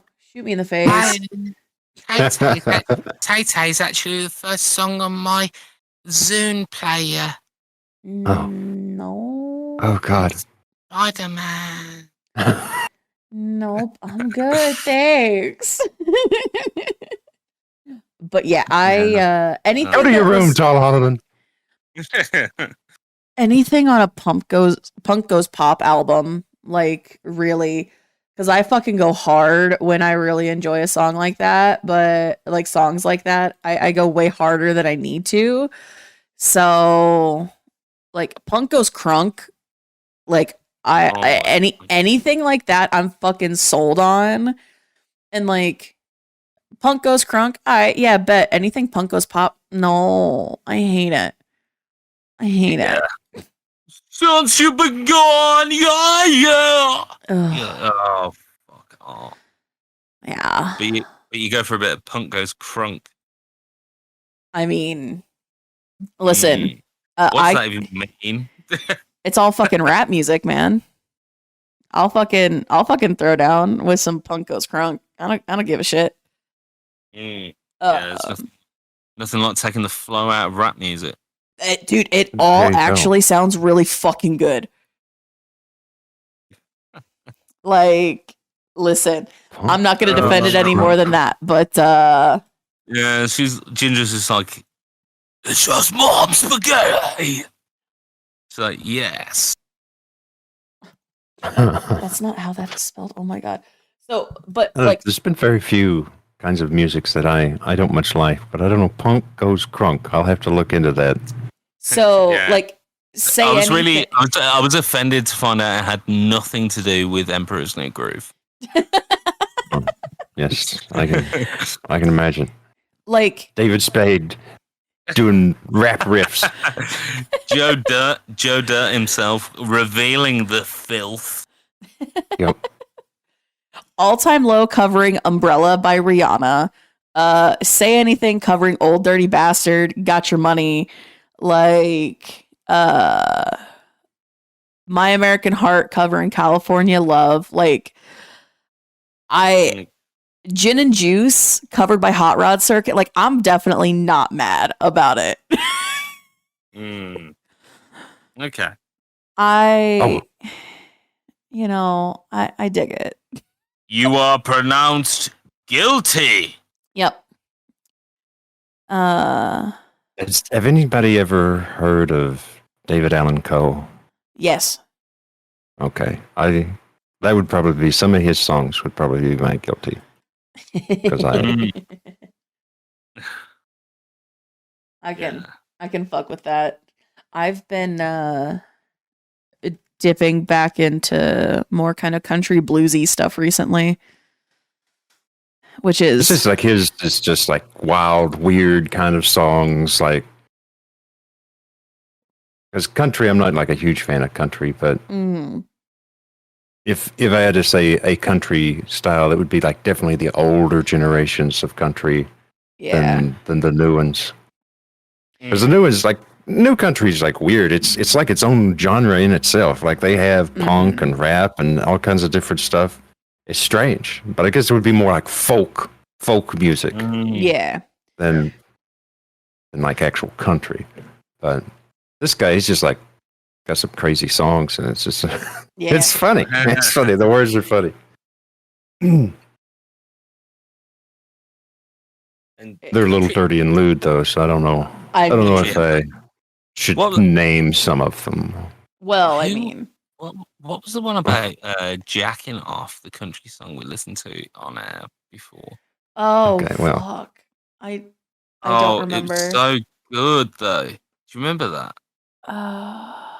It was like, he was like, I'm slinging into my tissue tonight. Well,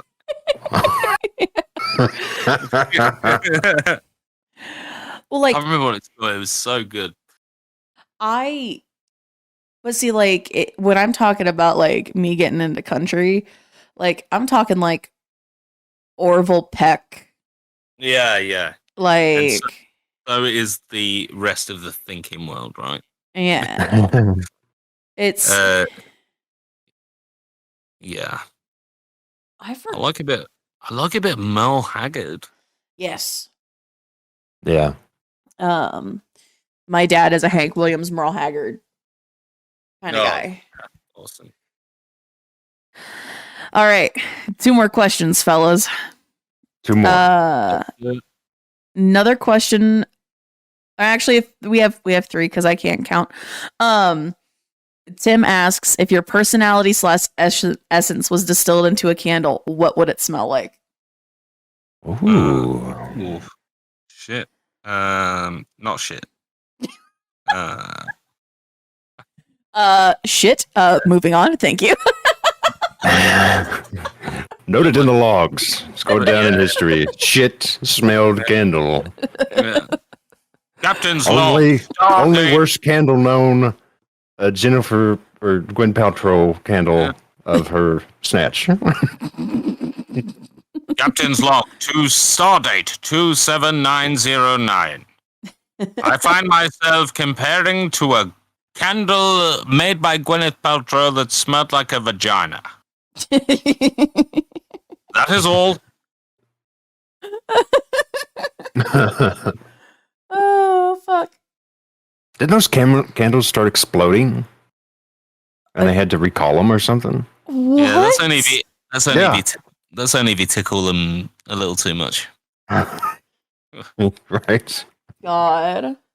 Apparently somebody tickled these, because if I recall correctly, I remember reading an article where somebody's home was almost burnt down because their Gwyneth Paltrow vagina candle exploded. It erupted. Yes.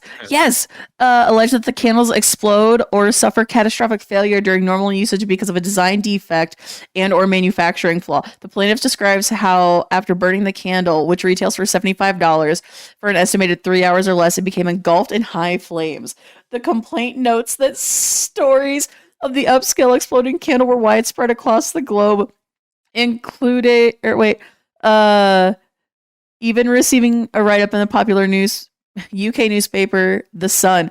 Despite extensive public outcry over the dangers posed by the candles, Goop failed to enact a recall of the product and still continues to sell them.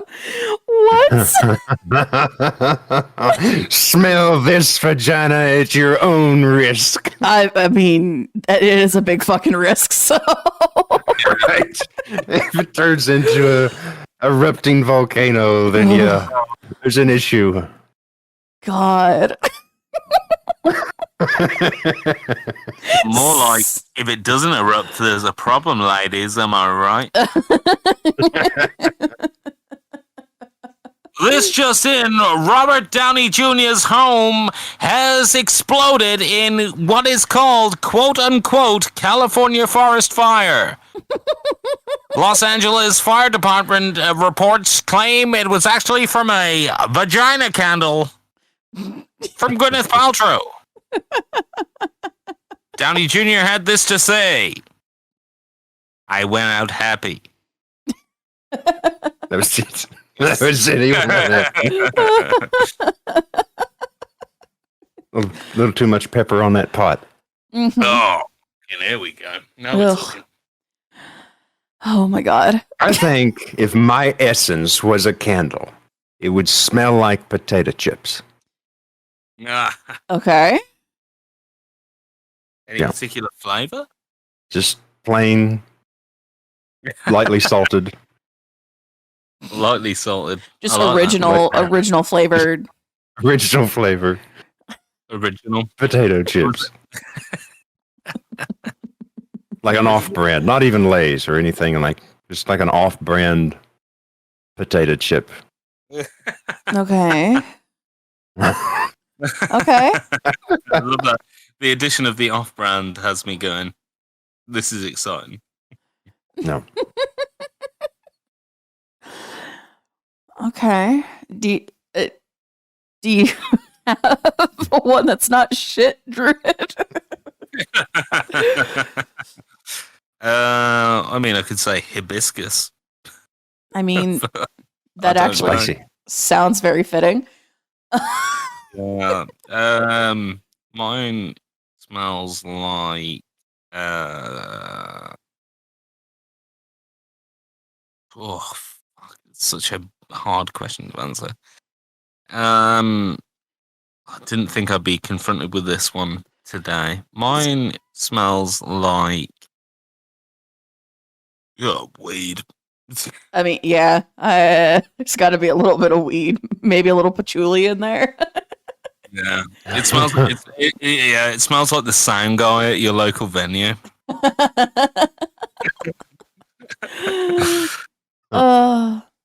Yeah. I think a little sweet, but a little spicy, and I would probably like a little like earthy too. I think would be mine. Not I like gonna that. lie. Going for the tones. You're going for a spicy mushroom. That's what I was sitting here thinking. Spicy mushroom. Sweet and spicy mushroom. Yeah, that's what Princess Peach does anyway. Oh. Yeah. Yeah, I mean, To me, Mario. Yeah, imagine that, just like, I'm coming. Ha ha! Yeah. His like legs like bolt straight because he's trying so hard. He can't. You just hear that little boing, boing, boing, boing. Boing, boing, ha ha! And then Luigi in the next room knocking on the wall going, Mario? Mario? Ha ha! He's like, ah! What was this Poor question about? Luigi. Scented candles? Yeah, What am I what would talking- if your essence or personality was distilled into a candle? I'm very sweet most of the time. I can be a little spicy, and I'd like to think I'm pretty down to earth. So It's a Fucking- riddle for your answer. yes. What am Exactly. I? Well, you're obviously Super Mario ejaculating. No, I refuse. Putting a new spin on Super Smash Brothers, am I right? God damn it.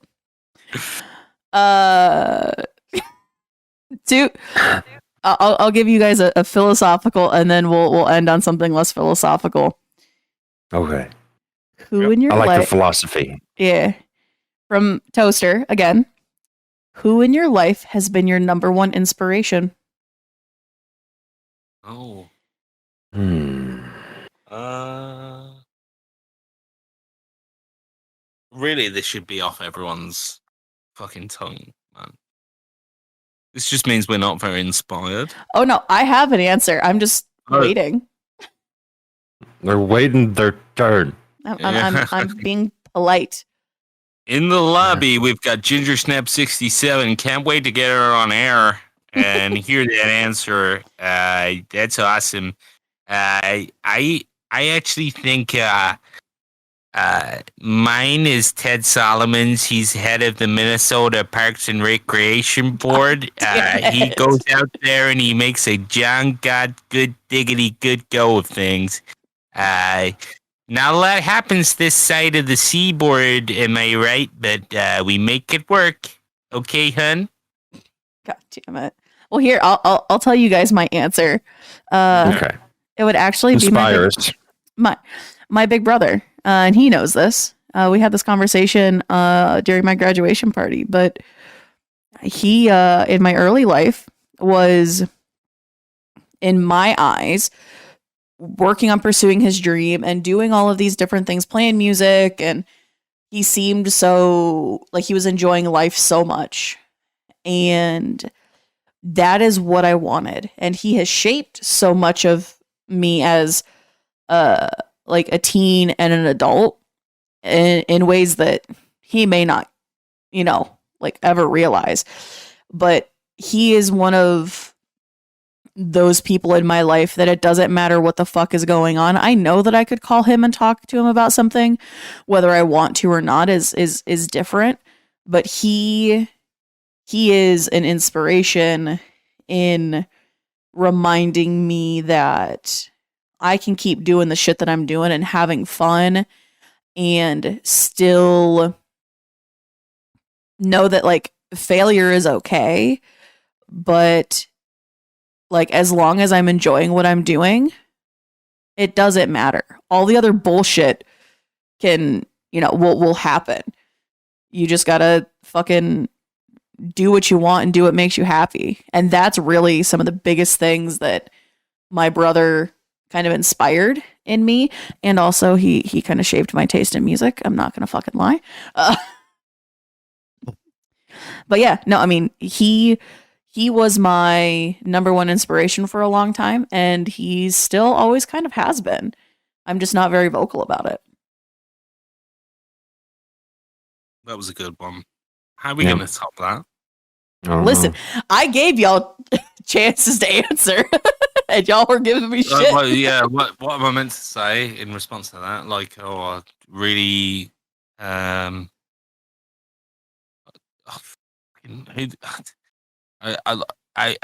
strive to be like Ryan Gosling in the movie Drive because he wears a cool jacket and looks real cool, and he's got a toothpick, and he doesn't really like say anything in the movie, but he's totally awesome.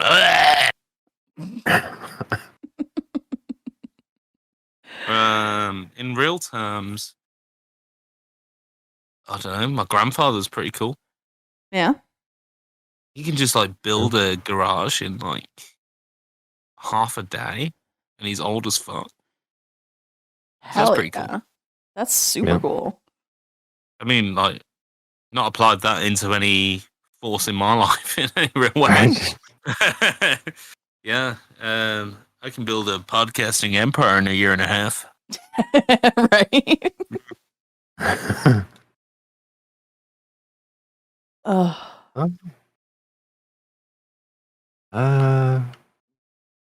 I guess I'd have to say, I'd have to go with, I guess, my mother. Oh. She's been the stabilizing kind of central force in my life. Since, my father, he was always away as I was a kid because he had to work and, make the money, so he wasn't out on the street. So that caused me and him to kind of grow up as strangers. Mm-hmm. But Mom was always around. If not, I would have been extremely lonely because we lived out in, a rural area. It wasn't like I could go over to the neighbor's house because the neighbor's, Right. like a ways away. But like I had neighborhood kids or something to play with. Right. So Mom was always around, and she was kind of my best friend growing up. Yeah. So she would play video games and stuff with me, and that's probably why I like video games as much as I do, is because I have such fond memories as a kid playing like just little Super NES games with my mom. That's awesome. I grew up real rural too. So like I was in 2nd or 3rd grade when the only kid that was my age that lived on my road moved away. So like we had a very nice neighbor who was, he had like animals and stuff. And so we would, our family was friends with him. And when his nephews would come over and visit their uncle, like I'd go over and I'd hang out, and my mom would call down to his house and be like, is she over there? I'd be like, yeah, send her home. I'm sorry. But like, I didn't really have a lot of kids to go hang out with. And so that's partly why Tim is, one of those inspirations for me, because he was just around. Right. So I feel you on that. Big time. Yeah, I didn't have any siblings. I'm an only child. Oh. Same here. Well, yeah, it was kind of like I had a cousin that lived nearby. But, hence the video games, right? On things, right? Hence the video games, right? Yeah. So yeah, and no one's played Tales. Yeah. Yeah. You can only play outside for so long, Yeah. Yeah. Yeah. The sky's fucking falling, buddy. Yeah. Get inside and play some Sonic. I remember playing Mario. Mario was probably the first game I think I ever played, running around. I think I really got into the adventure games, I think, because they were so much longer. Yeah. Yeah. I have this memory of not playing Duck Hunt, but we had the Duck Hunt gun. And I have this snapshot of a memory of, I want to say it was both my brother and older sister in the living room of the house that my parents built, and me pointing the Duck Hunt gun. Yeah. It's just a snapshot. I don't have like anything else from that, but like that's fucking wild. I remember my brother's bands practicing in our barn. One of his buddies had brought out the entire drum kit and left it set up all the time, and they were out practicing one day, and they all came running into the house because the old Austin Healey we had parked out there they had like leaned on it or opened the trunk or something, and there was a snake in it. And it scared the shit out of them. And so they all came up running to the house. But, it just fucking like it was just one of those weird things. Like it was not as long as I can remember, my brother was playing music. So it's yeah, holy shit. Core memory unlocked. Memory capacity updated. Fuck, it's not very big, man. You're now at 17%. Would you like to access more? No. Abort. Memory deleted. Oh, thank God. Repression success. Enjoy punching your pillow. Thank you for using this service. Well, so final question, which I normally ask first to every new podcast guest. But I didn't. I can't believe I spaced on it. Didn't want to say anything, but there you go. So there's a question that we ask every single guest, Tin Man. Okay. And it is, what would your mundane superpower be if you had one? Or if you do have one, what is it? Mundane superpower. Huh.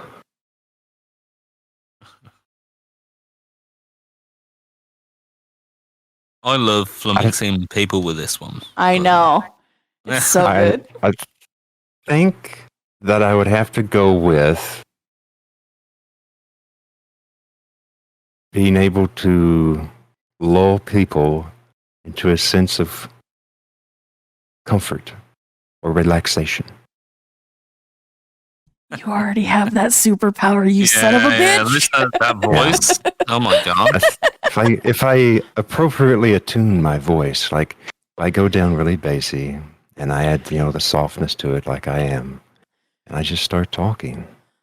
like a little bit of ASMR, but not too heavily done. If I just start reading nonsense, then I think I lull people into a space where their eyes start to close. Mm-hmm. And then they suddenly wake up with their keyboard on their face. Maybe. What's this doing to my fucking face? Exactly. What have I told you about putting that there, Mildred? You fucking asshole. How'd you do that, Mildred? I was listening to fucking Tin Man, man. What the fuck? Hey, I'm filing for a divorce, you fucking wench. Hey, buddy. Hey, you like the show, buddy? Hey, Tin Man, I need some more of that fuel injection from that super-powered voice of yours there. That's the good vocalizing there, buddy. I fucking love it. All right, keep it up. Thank you, sir. Thank you very much. I appreciate it. Hey, fuck. he was lying the whole time. Wait till I get the town on this one. Oh, fuck. Let's go get the car over bridge. Hey, buddies.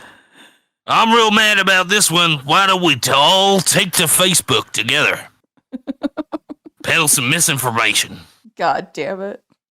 We don't get on Messenger. Talk to each other. I'm Get gonna a story tell straight.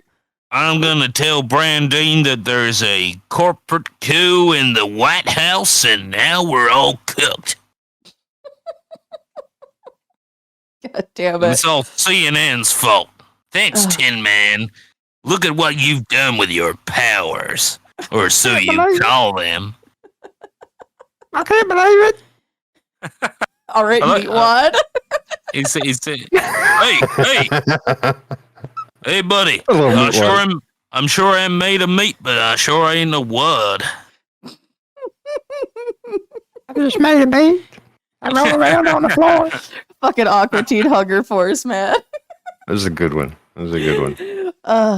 Well, I think that kind of wraps it up. But Tin Man, thank you for joining us. I hope you had a good time because I sure as fuck did. Yeah. Oh, yeah. Great time. Fuck yeah. It's just a pure pleasure to get to sit and talk with you and whatever that other guy is. What's his name again? Hey, buddy, forget about what you're about to say.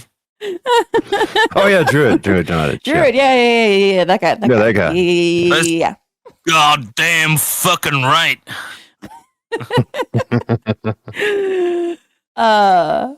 Well, real quick, Tin Man, where can the people find you? What any socials or anything that you would like to shout out or advertise? Oh, I get to plug myself a little bit. Ooh. Yeah. Because we've asked absolutely no questions about you so far, so it's everyone's chance. You can find me on Twitch TV at TinMan0385. That's a big T, a big M. Yeah, that's a trademark. You can also find me over at Twitter, hanging around, occasionally spilling some kind of nonsense. Mm-hmm. At the same thing. Tidman0385. Big T, big M. Fabulous. Ooh. Ooh. Yeah, ladies and gentlemen, Conway Twitty. Damn it. Well, Tin Man, thank you so much. You came kind of clutch there at the last minute, and really appreciate it, man. Yeah. Thank you for accommodating my schedule in such a vivid way. So, yeah, appreciate it, brother. I'm glad I could make you look good. Being the latest one here. Hey, this is just a stand-in. I'm not actually here. Yeah. Oh, okay. Pre-recorded. Yeah. This is just the AI playing Druid. That's fine. At the next exit, Open the door, Hal. Open the cargo bay doors, Hal. at the next exit, turn left. Turn left. In 100 yards, turn left. No, I want to write. I want to right, buddy. I'm sick of hearing about the fucking left. Am I right? God damn it. Redirecting. Well, Recalculating. to all of our listeners, thank you so much to both Druid and Tin Man. Thank you guys so much. I've had an absolute fucking blast. Same. Thank you both. Thank you as well for inviting me. Appreciate it. Of course. It took fucking long enough. I finally got it done, goddammit. But no, I appreciate you all, and listeners, thank you so much to our patrons. Thank you guys.